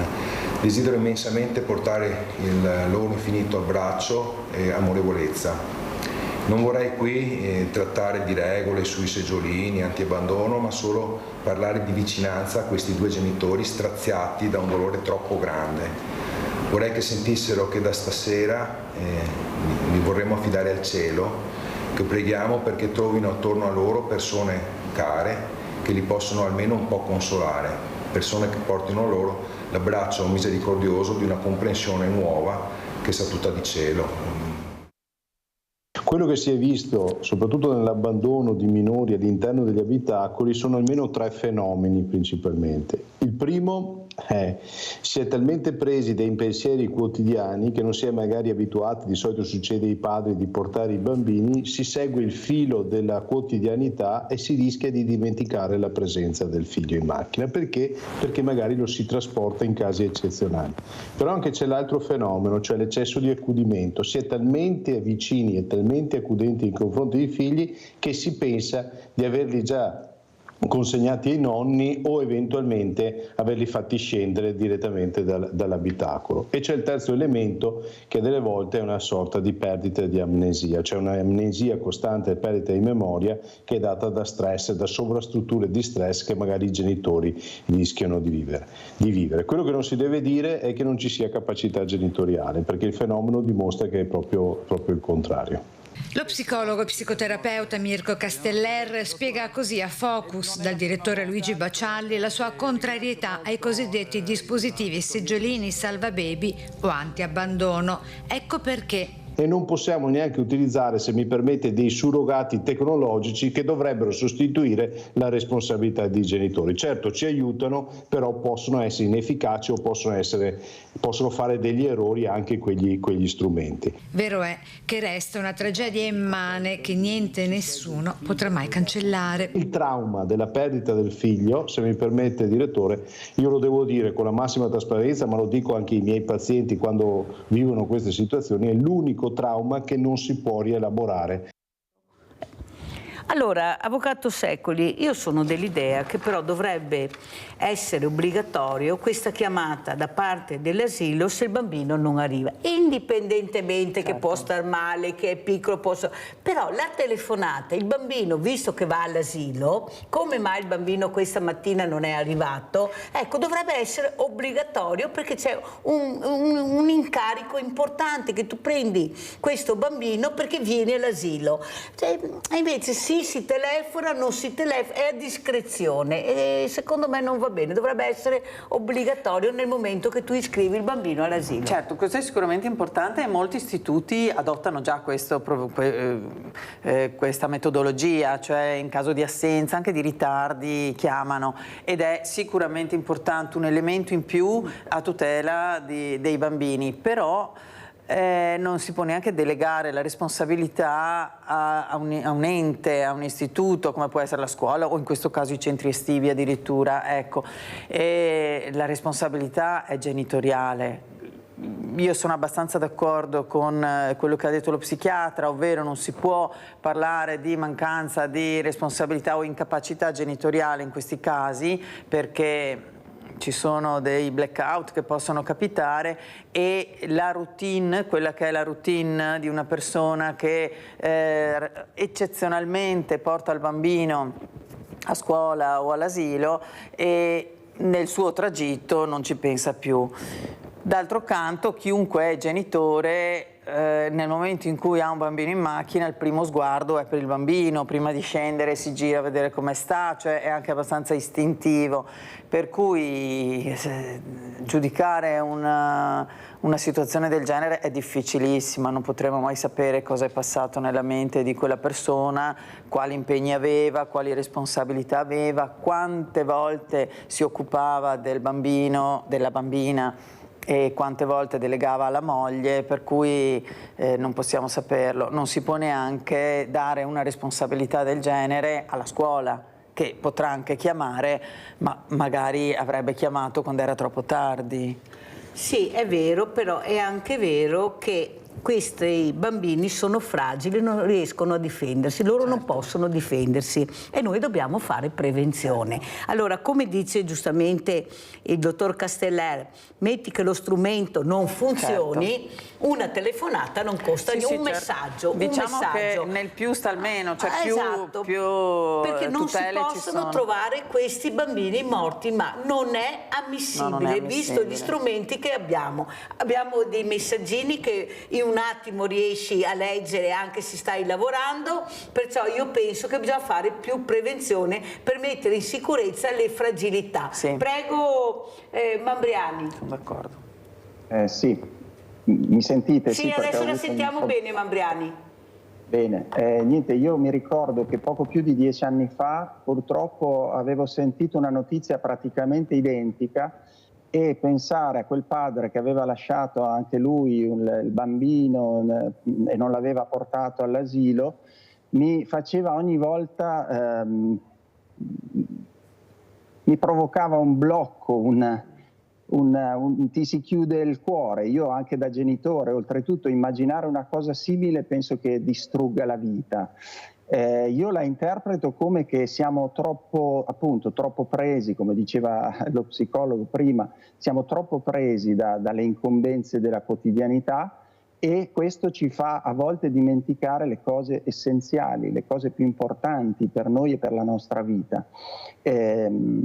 Volevo dire all'avvocata che non giustifico assolutamente, anche come associazione che lavora sul maschile, il nostro obiettivo naturalmente non è quello di giustificare la violenza o di capire gli uomini e dire poverini, anzi cerchiamo di richiamare con fermezza alla responsabilità della propria vita e della vita delle persone che ci circondano e che amiamo o che diciamo di amare.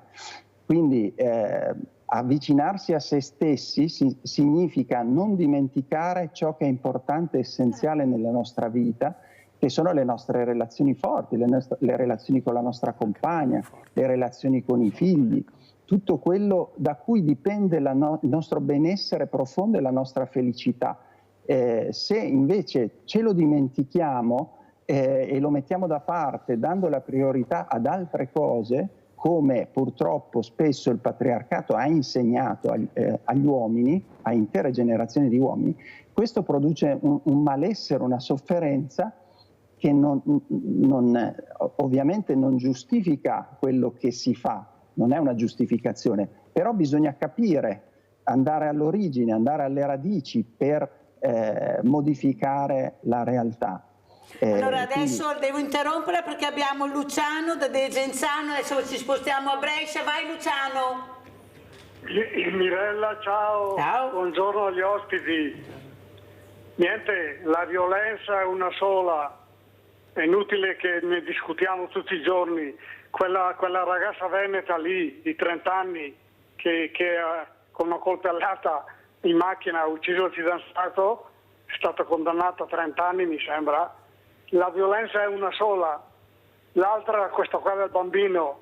Mirella, io ho avuto fino a pochi anni fa sempre i cagnolini, diciamo bastardini, ma sarebbe da dire bastardi alle persone. Le lasciavo in macchina se andavo a fare la spesa all'estate, con i finestrini aperti 10 centimetri, con la ciotola dell'acqua. Sono andato in Puglia, sono andato al mare con i cagnolini.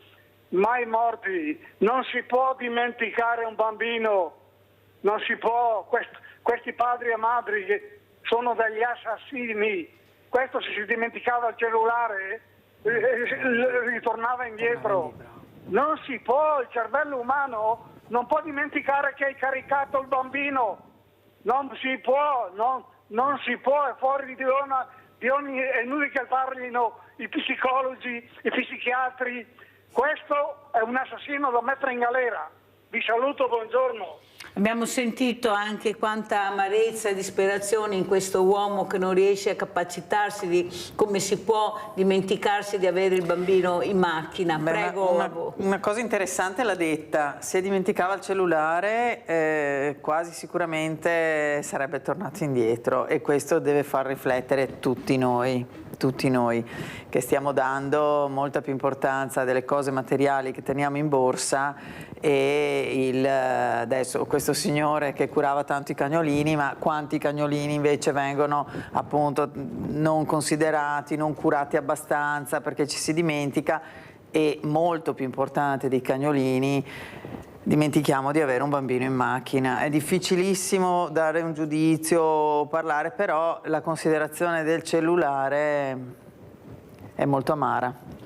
È anche vero però che quando noi usciamo di casa, specialmente negli ultimi tempi, qualcuno dice dopo il Covid, io sono dell'idea che non è dopo il Covid ma era anche prima del Covid, ognuno si fa le proprie regole. e manca assolutamente il rispetto della persona che incontri quando tu esci di casa. Noi vediamo come si corre in macchina, Mambriani, ecco, ormai si corre, ognuno si fa le proprie regole, le frecce sono degli indiani, i limiti di velocità, ma chi se ne frega. E poi cadono queste vittime innocenti, giovanissime a volte, ma sempre vittime, perché ognuno si fa le proprie regole. Non è che parlando sempre e siamo sotto pressione, quasi quasi come una scusante. No, non deve essere una scusante. Noi dobbiamo essere responsabili delle azioni che facciamo. Noi dobbiamo essere responsabili, perché poi quello che paga le conseguenze sono delle volte drammatiche. Perché noi si è diventati o siamo sempre stati un po' irresponsabili e visto i controlli che abbiamo, chi se ne frega, andrà bene di sicuro. Prego Mambriani. Io sono d'accordo con lei. Siamo i primi responsabili per i nostri comportamenti, anche perché se non ci prendiamo questa responsabilità rischiamo di morire noi stessi o di far morire gli altri.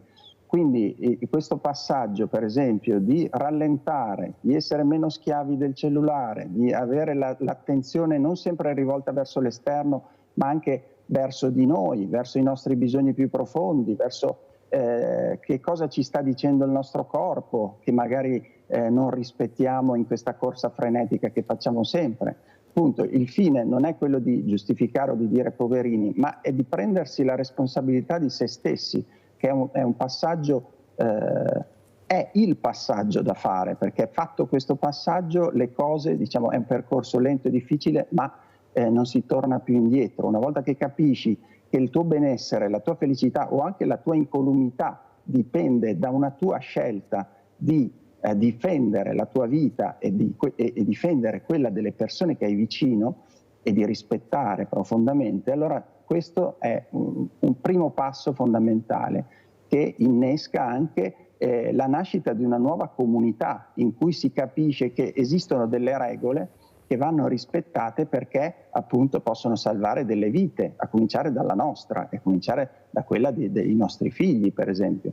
Quindi, abbiamo Mirella da Riese più decimo, devo correre perché la puntata sta già terminando, perciò devo correre, scusatemi, ma devo dare la parola anche a Mirella. Vai Mirella! Ciao Mirella, ciao. E buongiorno sugli ospiti. Ecco, io voglio dire una cosa che tanto che la tengo nel cuore, perché ho un'amica che ha 72 anni e quando aveva 8 anni è stata violentata dal suo papà.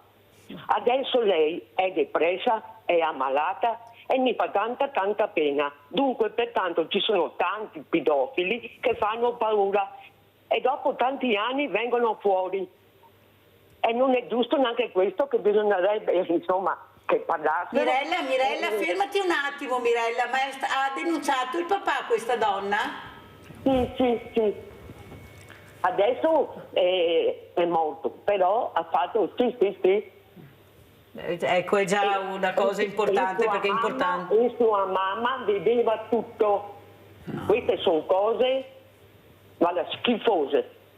E ci sono tanti padri che fanno queste cose, non è solo lui, ma ce ne sono tanti nascosti. Grazie di questa testimonianza, Mirella. Anche perché ha aggiunto e la mamma sapeva. Prego Secoli. Ecco, adesso questo protocollo forse può aiutare anche le persone nelle realtà sommerse, quindi quelle donne che sono molto isolate, che non hanno un supporto familiare come nel caso che ci ha raccontato, ma anche persone sole che non hanno una famiglia che possa sopportarle o degli amici, perché noi sappiamo che una vita di violenza in casa ti porta anche a isolarti, non hai più amicizie, non esci. Ecco, questo protocollo mira anche a dare delle informazioni, quindi a far divulgare delle informazioni a queste persone per poter pian pianino uscire, per potersi confidare. Ci sono dei telefoni, c'è il telefono rosa, ci sono degli assistenti sociali che sono dedicati proprio a questo tipo di problema e possono confidarsi, parlarne, addirittura c'è delle suore che possono raccogliere queste confidenze e iniziare un percorso per affrancarsi da queste brutte situazioni. Ecco, speriamo veramente che questo protocollo prenda piede e gli enti coinvolti sono tantissimi, quindi l'informazione arriverà. Sarebbe importante anche che i media diano informazioni su questo tipo di realtà, in modo che anche le persone più nascoste, che credono di essere da sole, che credono di non avere via d'uscita e di non avere un aiuto, possano capire dove andare, a chi rivolgersi, dove cominciare a dire la prima parola, e da lì parte un percorso di tutela.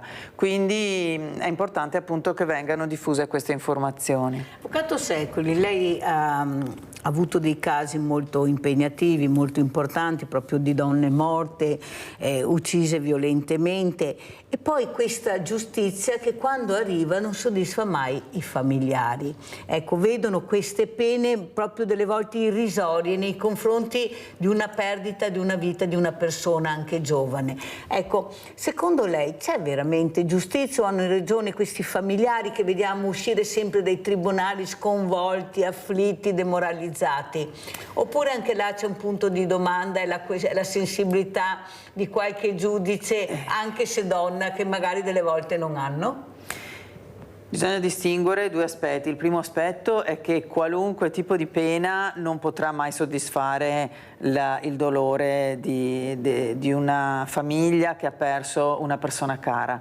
E quindi si mira all'ergastolo, si punta al massimo della pena, ma anche avendo il massimo della pena non riporta in vita oppure non riporta in salute la persona che è stata vittima di violenza. D'altro canto esistono delle normative in fatto di pena, e per cui i giudici non fanno che applicare il codice, che comunque prevede delle pene abbastanza pesanti, perché prevede dall'ergastolo ai 30 anni ai 25 anni. Vengono spesso concesse delle attenuanti con riferimento alla situazione contingente, e anche questo è previsto dal codice e i giudici correttamente applicano il codice. Il dolore non potrà mai essere sanato, anche perché pochissime volte, se non mai finora, mi è capitato di vedere, parlando di responsabilità, non ho mai visto l'autore di un reato che si scusi, di un reato, parliamo di violenza nei confronti delle donne, che si scusi pubblicamente nei confronti della vittima.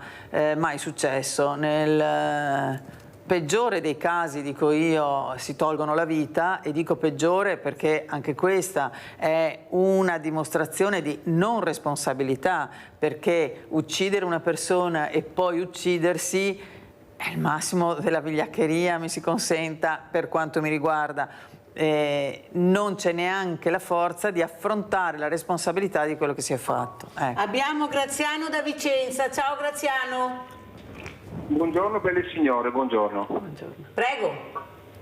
Senta, io vado un po' controcorrente. Ho sempre abitato in provincia, ho sempre abitato nei piccoli paesi, e quindi si viveva nelle comunità, come si può dire, fra vicini, fra, che ne so, c'era il parroco che girava per le famiglie, non c'erano studi sociali che imperversavano nel territorio, non c'erano i social, non c'era nulla, e abitando nei piccoli centri non si era mai recepito questo allarme che c'è da quando ci sono i social, da quando ci sono 1500 associazioni che imperversano sul territorio, e anche le cronache locali, che non c'erano molti TG, molti TV locali, molte cose, davano notizie mentre non eravamo informati. Però questo vorrei capire, visto che c'è un avvocato in studio, se c'è una statistica che prevede che negli ultimi 30 anni quante denunce, quanti giudici e quante persone sono state condannate per la violenza sulle donne.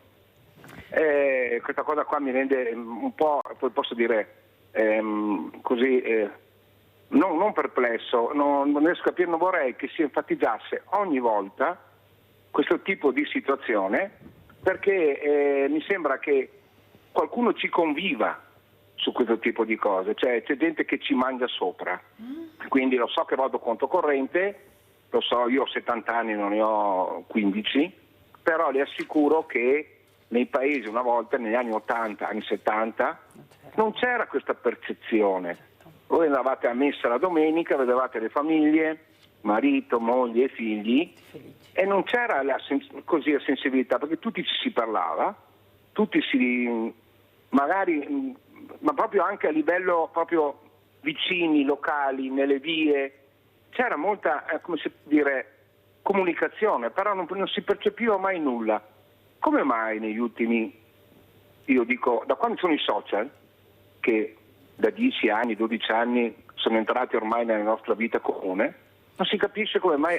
Eppure l'hai detto tu, Graziano, ti sei risposto da solo, vita comune, perché si faceva comunità, si socializzava. Adesso non ci conosciamo neppure nei condomini con la porta accanto. Prego, Avvocato Secoli, a lei la risposta. Allora, i femminicidi nel Veneto sono storicamente 66. Quindi ce ne sono nell'ultimo ventennio numerosi, ce ne sono negli anni 80, fin 1983. Prima del 1983 l'ultimo, cioè il primo femminicidio è del 1966. Cioè c'è un femminicidio nel 1966, parliamo di casi di femminicidi con condanna dell'autore, quello successivo è nel 1983. Allora, naturalmente questa cosa non è assolutamente credibile, cioè non si può pensare che di 66 vittime ce ne siano 65 dal 1983 ad oggi e una nel 1966.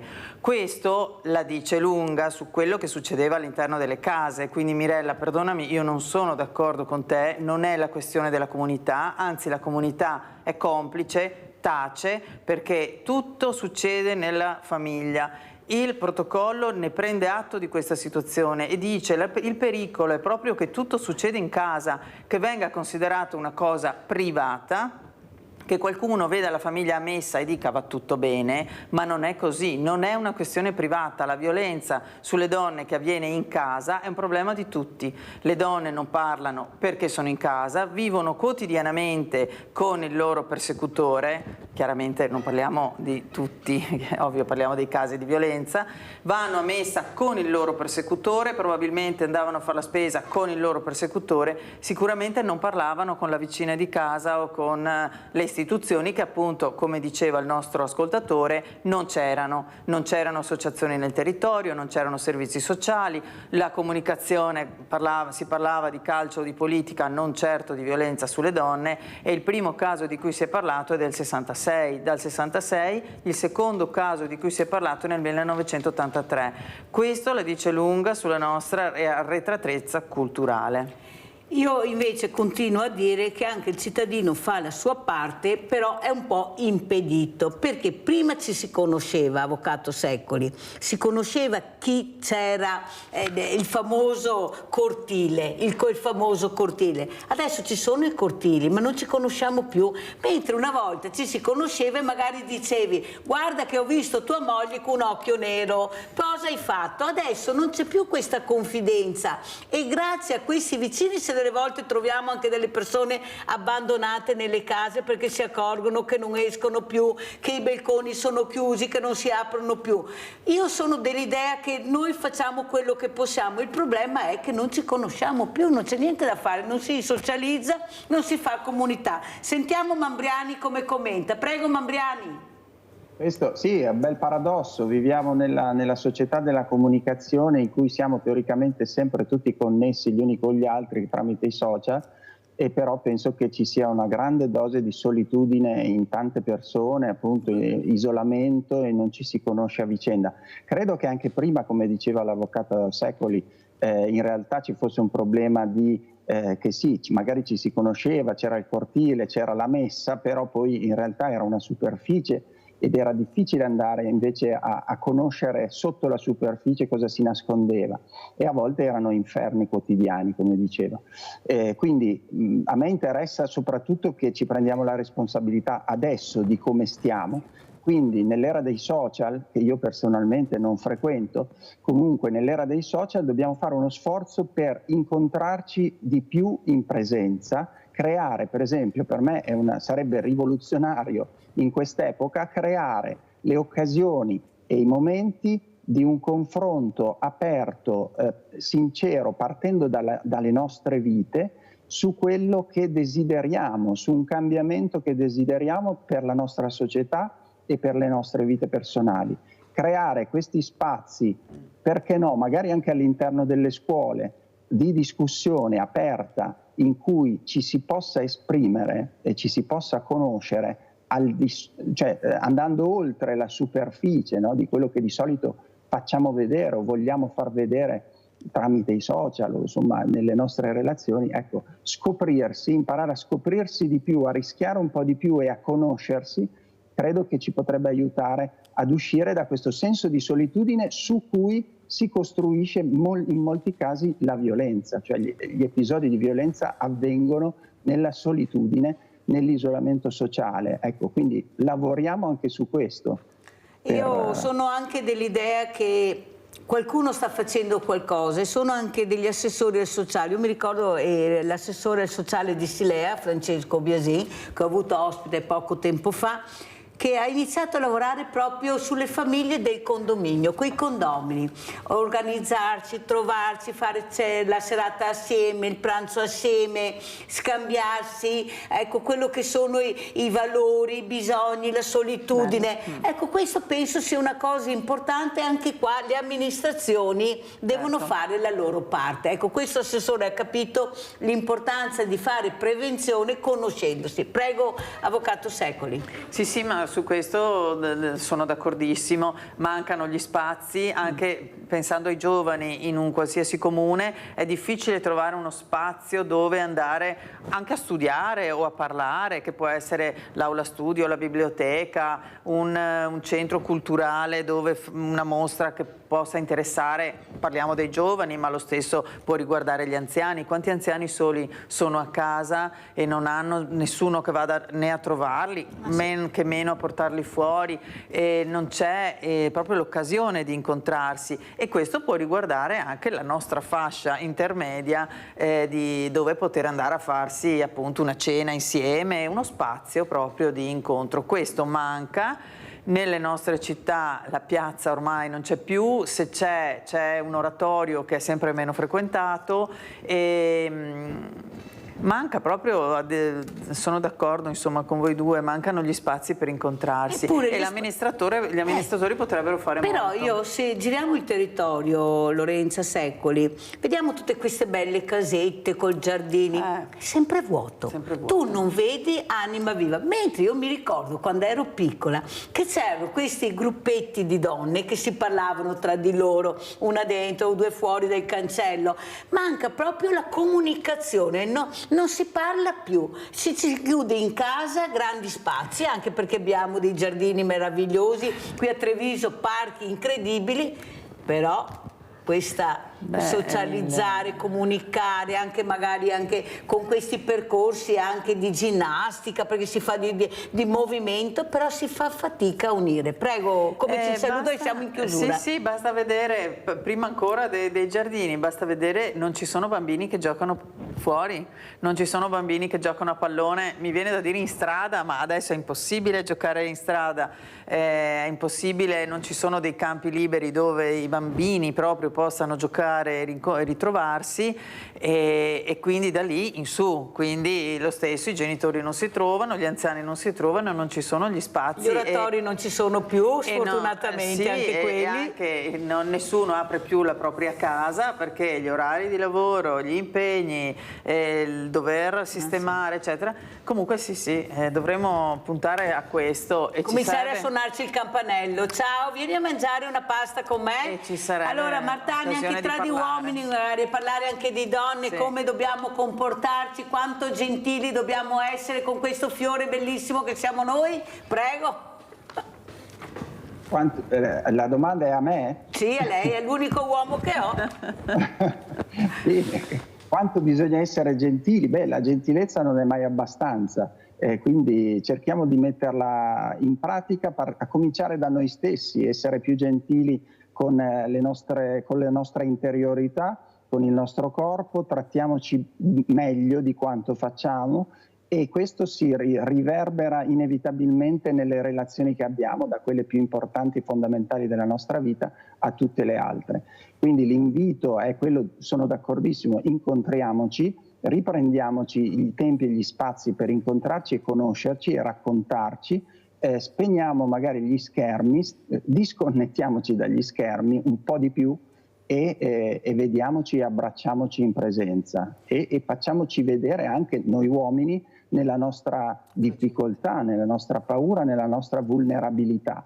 E questo, come stiamo scoprendo nella nostra rete maschile, ecco, scoprire la propria vulnerabilità e avere addirittura il coraggio di manifestarla, di mostrarla agli altri, di raccontarla agli altri, è un segno di forza, non di debolezza. Grazie a Giacomo Mambriani, socio Associazione Nazionale Maschile e Plurale, collegato con noi da Parma. Grazie di essere stato ospite a Sveglia Veneti, buon lavoro Mambriani. Avvocato Secoli, come ci saluta? Ci salutiamo dicendo: quando scendiamo dalla macchina, anche se abbiamo i figli grandi o non ne abbiamo, guardiamo dietro chi c'è, sempre. Comunque.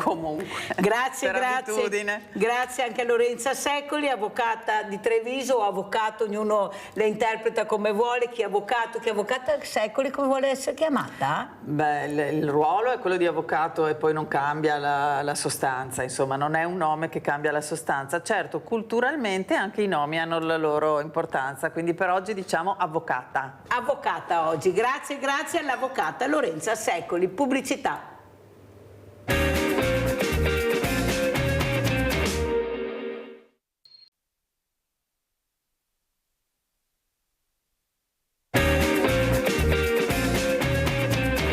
Presento altri due graditissimi ospiti. Abbiamo in presenza Riccardo Vendramini, assessore di Mansuele Politiche Giovanili, Manifestazioni Popolari, Scuola, Cultura e Turismo, una lista civica, uno degli assessori più giovani che abbiamo nel territorio. Grazie Riccardo Vendramini di essere qui con noi.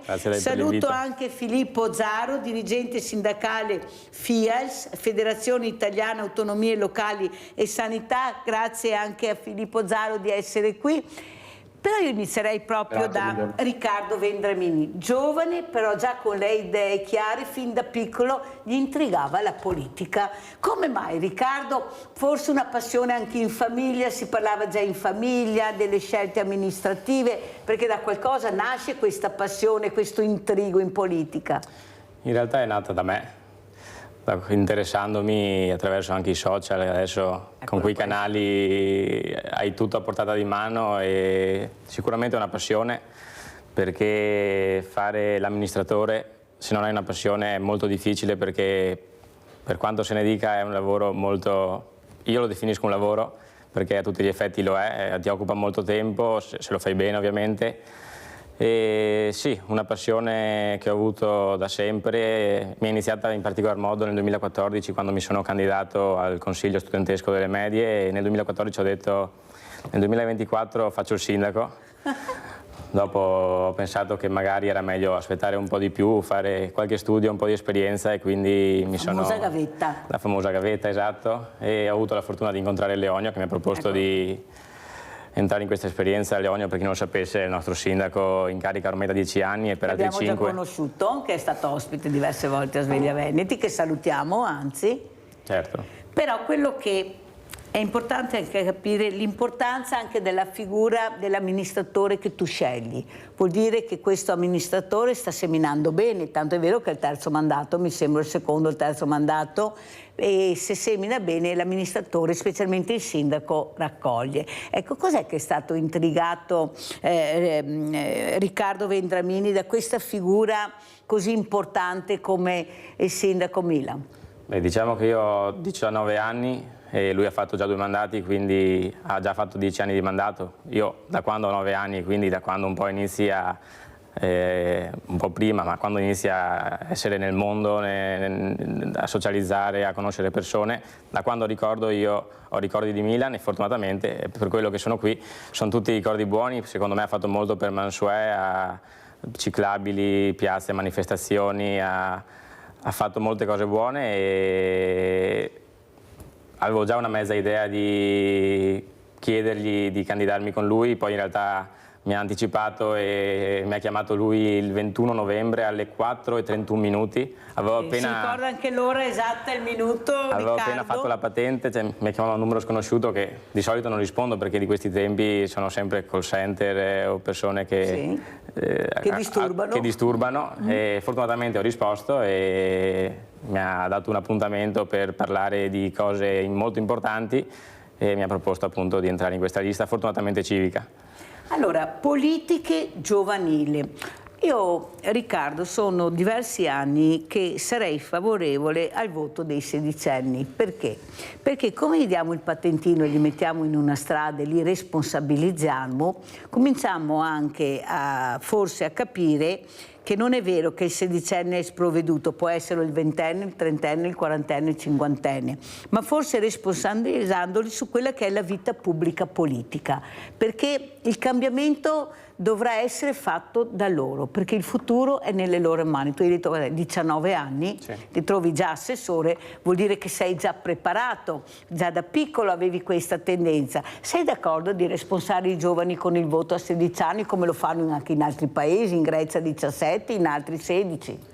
Certamente è una scelta che va valutata, credo che io a 16 anni sicuramente, secondo il mio parere, avrei potuto votare, ma diciamo che ci sono anche altre persone che, a mio parere, anche amici miei a 18 adesso, che non hanno le conoscenze necessarie per votare. Anche quelli a 50 non ce li hanno. Stavo per dirlo, come ci sono qualche sedicenne che si interessa e che vota con coscienza, poi c'è qualche cinquantenne che lo fa e lo stesso per il caso opposto.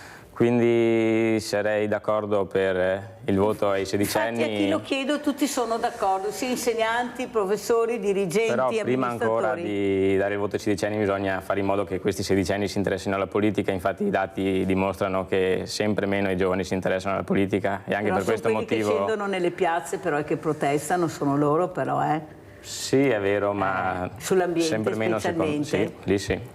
Andiamo a conoscere anche Filippo Zaro, dirigente sindacale. Cosa ne pensa Zaro di quello che ha detto la Mirella? Cominciare a intrigare questi giovani anche col voto, corresponsabilizzarli, ma scusa, diamo pure il patentino e li mettiamo sulla strada, non è importante anche il voto? Prego.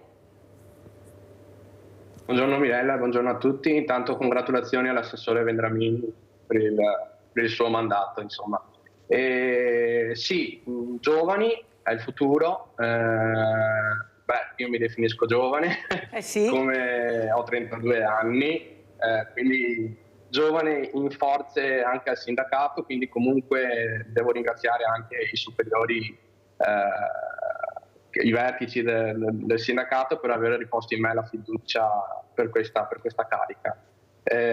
Bisogna coinvolgerli sempre di più perché secondo me le politiche che bisogna fare adesso sono politiche rivolte al futuro. È vero che ci sono moltissimi problemi da risolvere qui ed ora, ma per il qui ed ora, però è anche vero che dobbiamo guardare avanti e guardare anche il futuro dei nostri figli e di chi verrà dopo. Allora Filippo, cosa vuol dire la parola autonomia per Filippo Zaro, visto che si occupa di Federazione Italiana Autonomie Locali? Abbiamo veramente capito la parola autonomia? Prima avevamo capito la parola federalismo. Com'è la situazione dall'osservatorio importante di Filippo Zaro? Allora, sì, il nostro sindacato segue tutto quello che sono gli enti locali e la sanità. Io principalmente, anzi mi occupo solamente di sanità, ho colleghi che si occupano di autonomie locali, di appunto enti locali. Autonomia, si sente tanto parlare adesso in televisione e per mezzo stampa. Io penso che per quanto riguarda l'autonomia appunto del Veneto, circa 2.274.000 elettori veneti si sono espressi a favore dell'autonomia differenziata, e secondo me dobbiamo aver rispetto di quel voto che i cittadini hanno espresso. Credo comunque che bisogna sempre garantire in modo uniforme l'accesso ai servizi essenziali in tutto il territorio nazionale, e quindi l'autonomia debba tener conto anche di questa cosa qua. Auspichiamo certo che come sindacato, che quando la Regione Veneto andrà ad analizzare la materia di tutela della salute, che è una delle materie delegabili, e quindi sanità, coinvolga le organizzazioni sindacali nei tavoli. Anzi, a dire il vero, sarebbe bello un tavolo di confronto unitario tra la Regione Veneto, le conferenze dei sindaci, le organizzazioni sindacali e gli ordini professionali. Sentiamo come commenta Riccardo Vendramini quello che ho chiesto e quello che ha detto Filippo Zaro. È un tema molto importante per il nostro territorio. Prego. Sono d'accordo con Filippo. Io credo che l'autonomia possa servire, ovviamente mantenendo i servizi necessari in tutte le regioni, e l'autonomia non vuol dire, secondo me, divisione. Ma bisogna ricordarsi che siamo in Italia e che siamo un'Italia unita da più di 150 anni. E sì, ha detto una cosa giusta, parlare ai tavoli con i sindaci. Noi come amministratori e il sindaco e i vari sindaci di altri paesi sono le persone che in prima persona sono a confronto con i cittadini e che sentono la mentalità dei cittadini tutti i giorni, e quindi è importantissimo parlare con loro su questo tema. Abbiamo Alessandro da Castelfranco. Ciao Alessandro. Niente, ho perso adesso che stava parlando del programma. Prego. Il vostro esponente. E volevo sapere qual è l'indirizzo rispetto alla Liga Veneta o alla Lega Nord. Chi vuoi che risponda? Tutti e due?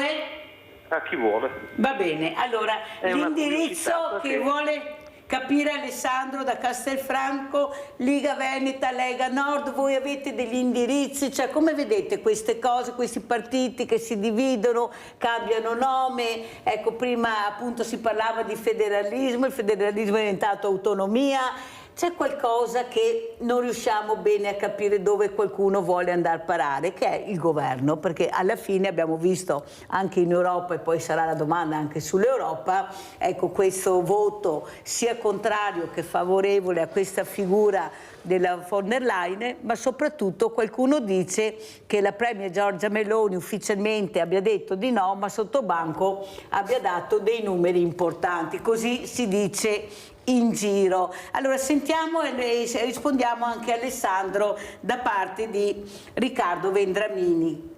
Liga Veneta, Lega Nord. A me prima è scappato fortunatamente quando parlavamo di lista civica, fortunatamente, perché in questo periodo tutti quando mi chiamano i giornalisti, mi chiedono vari aneddoti e questioni, mi fanno: hai la tessera di partito?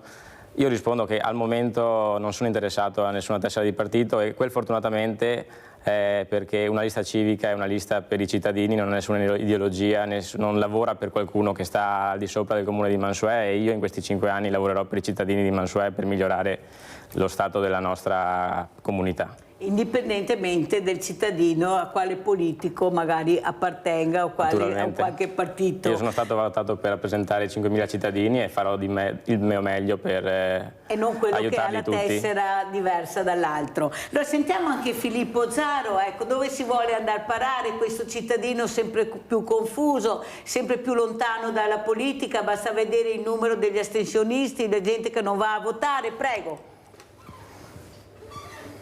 Sì, il numero degli astensionisti in effetti è stato un numero preoccupante. Io al momento appunto di politica non ne parlo, nel senso che penso già al mio, che è quello di tutelare e rappresentare i lavoratori della sanità. Ma per fare questo bisogna confrontarsi con la politica, Zaro. Non è che Zaro da solo possa risolvere il problema della sanità. Il confronto politico bisogna giocarselo tutto, perché il tavolo delle consultazioni è soprattutto regionale. Prego. Certo, infatti come dicevo prima, anche in vista di questa autonomia auspichiamo un maggior coinvolgimento delle organizzazioni sindacali nei tavoli decisionali della Regione Veneto, cosa che purtroppo devo dire attualmente ne sta avvenendo meno, perché ci troviamo sempre più di rado con la Regione e soprattutto in questo momento dove stiamo parlando tanto di liste d'attesa, prestazioni aggiuntive e carenza di personale sanitario. Quindi auspichiamo maggior coinvolgimento. Devo correre perché purtroppo il tempo è tiranno e le domande sono tante. Ma qualcuno dice: non lamentatevi che questa sanità funziona benissimo qui nel nostro territorio, andate in altre regioni d'Italia e vedrete come funziona. Non lamentatevi, la sanità pubblica funziona bene. Però io ho anche aggiunto che sono molto preoccupata invece per la sanità privata, dove arrivano le telefonate di persone che non riescono a curarsi nel pubblico, fare questa visita, e nel privato invece dopo 10 minuti ce l'hanno, però pagando. Com'è la situazione del suo osservatorio, Zaro?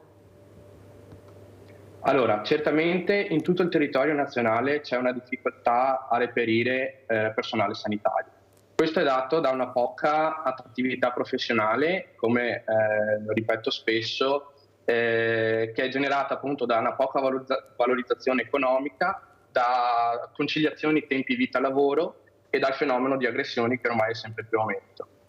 C'è un altro aspetto che è il numero chiuso alle facoltà universitarie e il tetto di spesa del personale sanitario. Io so che in questi giorni nei tavoli parlamentari discutono per l'abolizione del numero chiuso alle facoltà di medicina e chirurgia delle professioni sanitarie e del tetto di spesa del personale sanitario. Per quanto riguarda invece la valorizzazione economica, sono in corso anche le trattative con l'ARAN per il rinnovo del contratto collettivo nazionale di lavoro sul comparto sanitario. Per quanto riguarda le liste d'attesa ci sarebbe un bel discorso ampio da fare, se vuole che brevemente provo a spiegarle la cosa. La Regione Veneto con una delibera che è la 441 ha recepito quanto previsto dalla legge di bilancio 2024 che estende quanto era applicato dal decreto bollette, e cioè cosa va a sviscerare per far fronte alla carenza di personale, per ridurre il ricorso alle esternalizzazioni e per ridurre le liste d'attesa è previsto il pagamento di prestazioni aggiuntive fino a 60 euro orari per il personale del comparto. La Regione Veneto ne ha deliberati per 50 euro orari per appunto provare a mandare avanti questa macchina che è la sanità con il personale però che abbiamo. Questo vuol dire che sì, c'è una remunerazione vantaggiosa, chiamiamola così, anche se forse ho usato il termine sbagliato, però il dipendente è costretto a farlo nel giorno di riposo perché è una prestazione aggiuntiva, quindi di per sé andiamo a togliere un giorno di riposo al dipendente per cercare di mandare avanti questa macchina, che è una macchina che deve interessare a tutti perché si parla di salute. Allora, sentiamo anche Riccardo Vendramini. Abbiamo parlato di salute, ma abbiamo parlato anche di scuola. La scuola vuol dire anche cultura, una cosa che l'assessore Vendramini deve trattare. Ecco, essenzialmente questo confronto con questi giovani. Ecco, cosa chiedono i giovani? Cosa dicono, Vendramini? Cos'è che trovano veramente qualcosa di spropositato rispetto alle esigenze che hanno? Fanno fatica a trovare casa, anche un ostello, siamo senza ostelli, cioè quelle risposte anche ai giovani, non solo i diversamente giovani e i fragili, che non riusciamo a dare. Parliamo di tante cose, ma soprattutto parliamo sempre di cemento, tanto cemento e poco aiuti alla persona.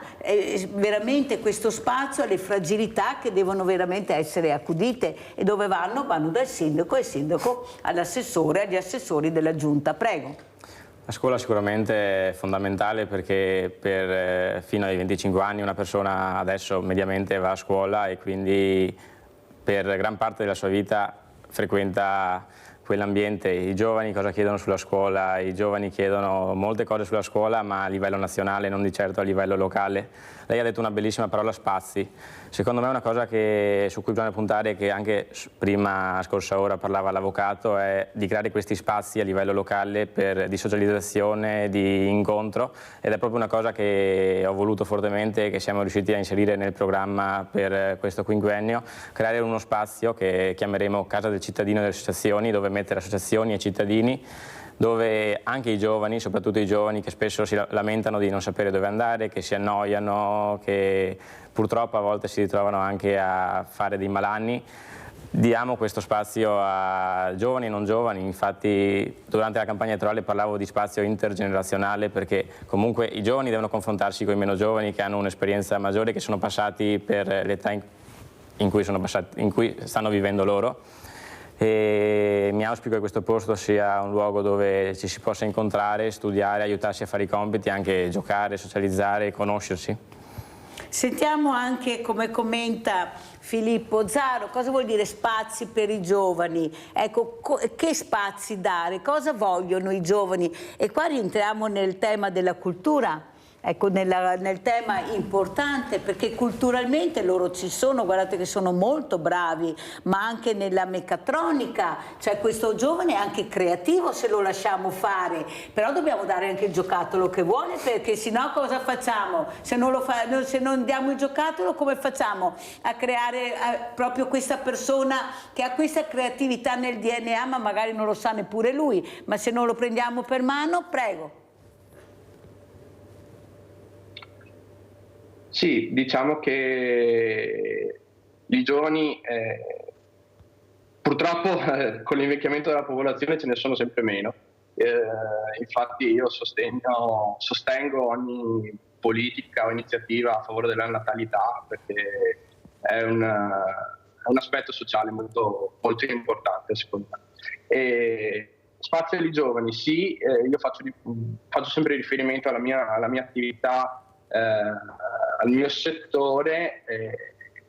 All'interno dei nostri ospedali, nei nostri ambulatori, c'è stato un bel cambio generazionale dei dipendenti della sanità veneta, data appunto dalle cessazioni per pensione, e i giovani portano una continua iniziativa operativa anche a volte sul campo, perché magari hanno fatto dei master o dei corsi specifici. E secondo me a questi giovani bisogna dare lo spazio di fare, i mezzi e lo spazio di fare, che spesso per motivi economici anche non viene lasciato fare. Sono d'accordo, anche per motivi economici. Sono d'accordo. Sì, anche i giovani medici magari vanno a studiare all'estero per imparare a utilizzare un macchinario nuovo nelle sale operatorie. Pensiamo alla robotica.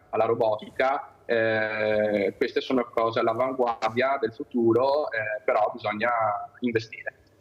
Certo, investire nella famiglia soprattutto. Ecco, voi intendete investire nella famiglia? Quanto importante è credere nella famiglia, questi genitori che devono essere supportati. Io, avendo un banco alimentare, lo dico sempre, vedo veramente che c'è una scarsa attenzione da parte delle famiglie. Vuoi perché i sindaci hanno sempre la coperta corta ed è dove si rivolge il cittadino, ma soprattutto ci vuole anche la passione e la sensibilità di capire le problematiche della famiglia. Prego. Beh, il nostro sindaco in questi anni ha sempre supportato le famiglie, e una cosa che ha detto Filippo e secondo me è molto giusta è il caro vita. È un problema che non per colpa nostra probabilmente, ma influisce sull'attività di questi giovani che si trovano ad avere sempre meno soldi per fare una qualsiasi attività. Ho perso il filo, volevo dire... Sì, i giovani, le politiche giovanili. Esatto, volevo dire una cosa che mi dispiace molto, che ho sentito in questo periodo, è che io naturalmente prendo un'indennità come assessore, che probabilmente, dovendo andare a Trieste a scuola adesso a ottobre, nei mesi in cui farò su e giù col treno per essere tutte le settimane in giunta e tutti gli impegni, ci rimetterò in termini economici. E una cosa che mi è molto dispiaciuta da parte dei miei amici è che mi dicono: ma no, guarda, è impossibile, nessuno fa niente per niente. Io non ci credo che tu non guadagni niente per dare una mano alla comunità, e questo è un tema che mi ha molto rattristito, perché non c'è più l'idea di fare qualcosa solo per il bene degli altri e solo per mettersi al servizio della comunità. Questo avviene, Riccardo Vendramini, perché c'è poca comunicazione. Io vi invito proprio per questo, invito i sindaci, che sono i referenti del territorio, non c'è niente da fare, perché la gente a casa ha bisogno di capire, di sapere, ecco, cosa vuol dire essere un assessore, cosa vuol dire essere un parlamentare, perché fino adesso la trasparenza in questa comunicazione non c'è. Noi non sappiamo mai niente. Qualche numero, oppure dicono: ma vai in Parlamento, collegati con internet. No, voi dovete venire a parlare e dire le cose come stanno. Questa è trasparenza. Cosa fate, cosa prendete, perché avete scelto di fare questo percorso amministrativo importante, perché se poi uno vuole fare carriera politica deve fare per forza iniziare a fare un percorso fin da giovane, se no non ne veniamo fuori, e questo non va assolutamente bene. Abbiamo Claudio da Marano Vicentino. Vai Claudio. Sì, buongiorno a tutti. Buongiorno. Prima volevo chiedere al parlamentare del Movimento 5 Stelle se hanno delle informazioni per quanto riguarda l'ANAS. L'ANAS aveva, prima della privatizzazione, 300 ingegneri, per cui di questi 300 ingegneri che controllavano le infrastrutture, i viadotti, i ponti, tunnel, ce n'era un centinaio che le potevano firmare, di questi 300, gli altri 200 erano probabilmente più giovani. Poi quando è stato privatizzato l'ANAS si è trovati che non hanno più assunto ingegneri, ed si parlava che era arrivata la quantità di ingegneri che andava a controllare questi viadotti e strade, era arrivata a un centinaio, mi sembra. E allora bisognerebbe aprire un'inchiesta su vedere a che punto è, diciamo così, chi controlla ponti e viadotti, perché interessa a tutti. Poi per quanto riguarda quello che stavate dicendo adesso della popolazione che non c'è più, noi siamo il prodotto di questa società. Io penso che è una società un po' fallita, perché non produce più bambini, solamente perché qualcuno deve avere una Ferrari in più dentro nel garage. È una società fallita. Buona giornata signori. Abbiamo sentito le riflessioni di Claudio, ti risponderà più avanti l'onorevole Enrico Cappelletti, che abbiamo avuto ospite. Mi fa piacere che li abbiate ascoltati, perché non è facile averli a Sveglia Veneti al mattino, però vedete che un po' alla volta arrivano, e io sono molto contenta che ascoltate quello che dicono, e poi prima o dopo riuscirete a prendere la linea e parlare con loro. Allora sentiamo come commenta Riccardo Vendramini quello che ha detto il nostro Claudio da Marano Vicentino.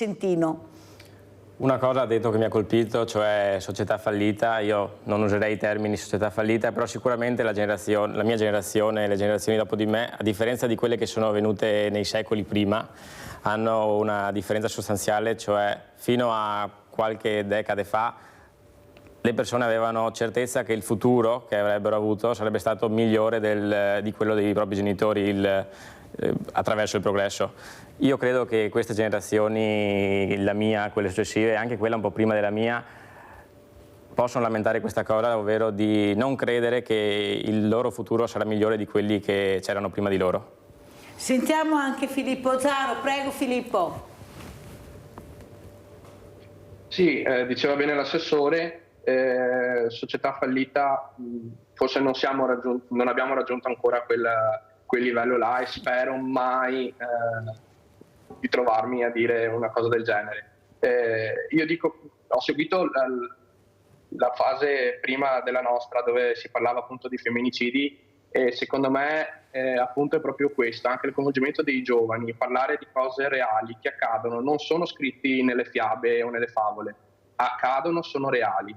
Body shaming, tutte queste cose che portano la società a distaccarsi un po' da quella che è la realtà. Poi certo c'è tutto il problema dei social, dei videoterminali, degli smartphone che da un lato difendo perché sempre di più si lavora da remoto, c'è il lavoro agile e quindi sono anche strumenti di lavoro e di comunicazione e ben vengano, purché non portino distrazione al giovane. Noi anche come sindacato abbiamo provato a coinvolgere appunto le giovani generazioni di infermieri e di medici, abbiamo organizzato un convegno sulla violenza di genere, dove ha visto anche la partecipazione dell'onorevole Martina Semenzato, che è la Presidente della Commissione parlamentare d'inchiesta sui femminicidio, e abbiamo chiamato anche altri esperti, quale il magistrato Valerio Di Gioia, che è un esperto in materia di codice rosso.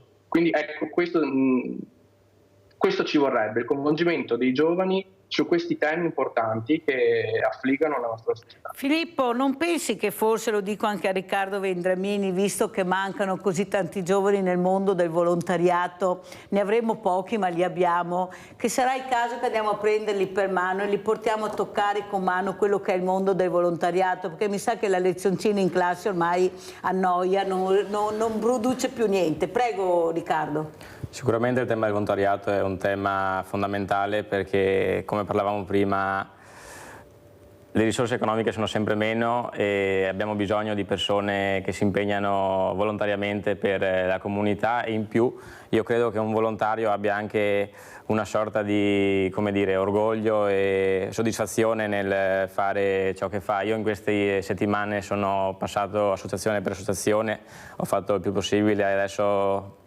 mi impegnerò per fare quelle che mancano, e mi sono accorto che questo è un mondo veramente fondamentale, senza la quale le realtà locali non potrebbero andare avanti. Allora, siete d'accordo che io tutti i sabati, anche adesso, leggerò la Costituzione italiana, Riccardo, perché la trovo molto bella, molto importante, molto chiara, leggibile. Cosa ne pensi, Riccardo? È importante conoscere la Costituzione anche un ragazzo che vuole intraprendere un percorso politico? È importantissimo conoscere la Costituzione, perché la Repubblica in cui ci troviamo e le leggi alla quale sottostiamo vengono da lì.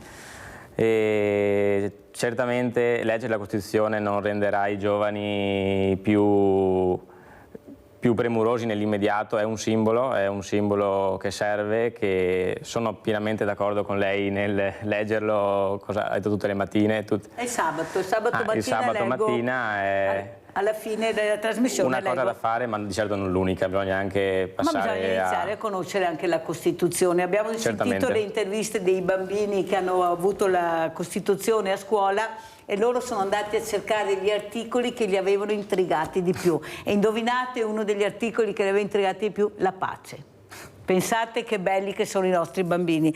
Allora io ringrazio tantissimo Riccardo Vendramini, assessore di Mansuele, politiche giovanili, manifestazioni popolari, scuola, cultura e turismo, lista civica. Saluto anche da Treviso Filippo Zaro, dirigente sindacale FIALS, Federazione Italiana Autonomie Locali e Sanità, di essere stato con noi. E adesso leggiamo, oltre alla Costituzione italiana, il caso Vajont, per non dimenticare cosa dicono i superstiti. Grazie, leggiamo la Costituzione italiana, e grazie anche ai miei ospiti. Grazie a lei. Grazie.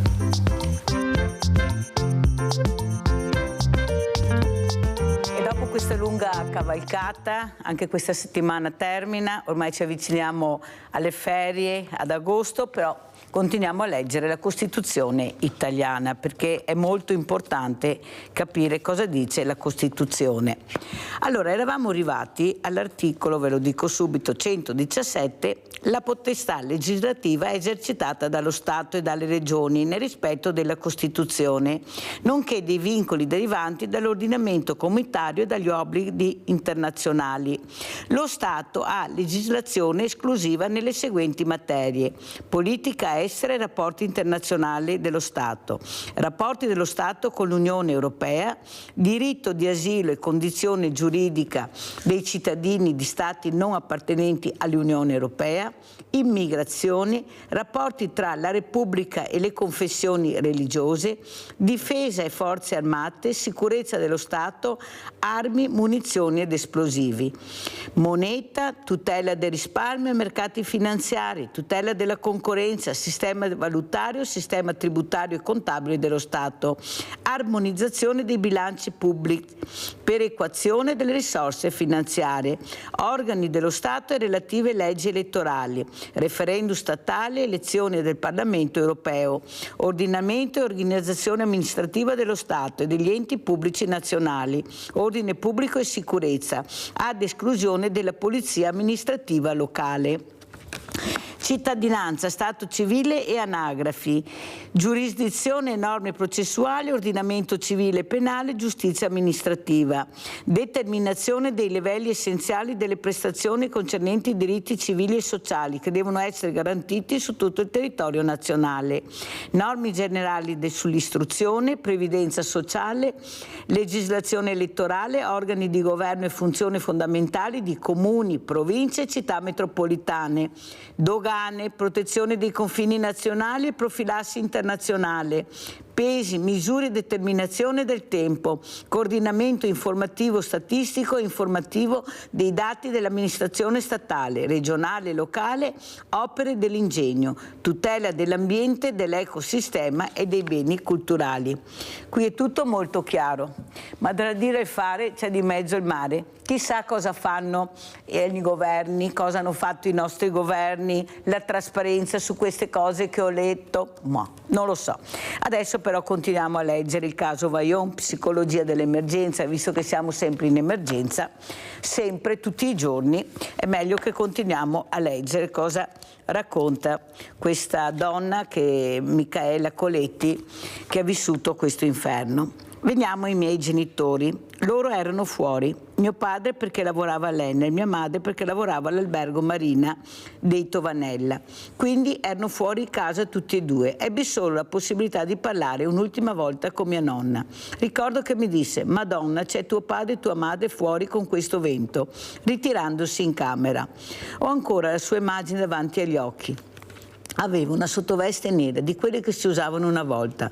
So che mi ripeterò per certi versi, ma ora è come se avessi un flashback. In quel momento andai da mio fratello, mi appoggiai sul letto e poi gli dissi: aspetta Giancarlo, mi stendo accanto a te. Micaela dormiva nel lettino di lato. Girai il letto, in quel momento ero in piedi e vidi un buco, il pavimento si era aperto. Non ebbi neppure il tempo di pensare: Madonna, cosa sta succedendo? Ci fu un colpo di vento che mi spinse forte in questo buco nero e poi persi i sensi. In realtà non ho memoria di aver sentito alcun rumore prima di tutto questo. Forse qualche minuto prima un tuono. Non ci feci molto caso, dato che Longarone era un paese molto ventoso. Alla fine mi svegliai. In un primo momento pensai di aver fatto la pipì a letto, perché ero tutta bagnata. Ero vestita ed ero bagnata. Non mi rendevo conto di cosa era successo prima. Poi invece mi resi conto e dissi a me stessa: questo non è un sogno. Era tutto buio, naturalmente, sentivo il Piave. Sembrava che il Piave fosse sotto casa mia e volli pensare ad un sogno, ad un incubo, però mi toccavo e sentivo qualcosa di concreto sotto le mani. No, non era un incubo. Allora pensai: sono morta, questo è l'inferno, solo all'inferno perché ho fatto tanti peccati. Poi, no, non sono morta, perché i morti non sentono. Allora sono un spirito, come ti insegnano a religione. Uno spirito che ha facoltà di sentirsi e toccarsi. Cominciai allora a tirar sassi per sentire il rumore, per chiamare aiuto. Poi ad un certo punto arrivò il signor Dacas de Pians. Giunse lì perché stava cercando sua figlia, che si chiamava Rosanna. La ritrovò morta. Poi insieme ad altra gente, non so dire chi fossero, portarono via i miei fratelli e poi vennero da me. Ricordo la luce, quella delle pile che mi illuminavano. si è sempre rifiutata di sentire questa verità. A quella grande, infatti, le ho suonate, le impedivo di andare alle feste, le impedivo di truccarsi. Leila, la figlia maggiore, spesso mi rimproverava dicendomi: tu mamma, com'è? Sei stata una carogna, con Livia non sei stata così. Purtroppo ho dovuto darmi un'identità mia, diventare un certo tipo di persona, però anche in questo ho sbagliato. Pensate quanti rimorsi che ha questa donna, pensate ancora adesso che sta vivendo questo incredibile ma incredibile peso, queste perdite immani, eppure nonostante queste storie incredibili siamo sempre in emergenza, perché qualcuno vuole andare oltre il limite, eppure la natura è delicata e fragile, ma non se ne rendono conto, pensano forse che le armi che hanno adesso, gli strumenti, siano superiori alla natura. Ma quando la natura si arrabbia non ci sono strumenti che la possono fermare. Ciao, buona domenica.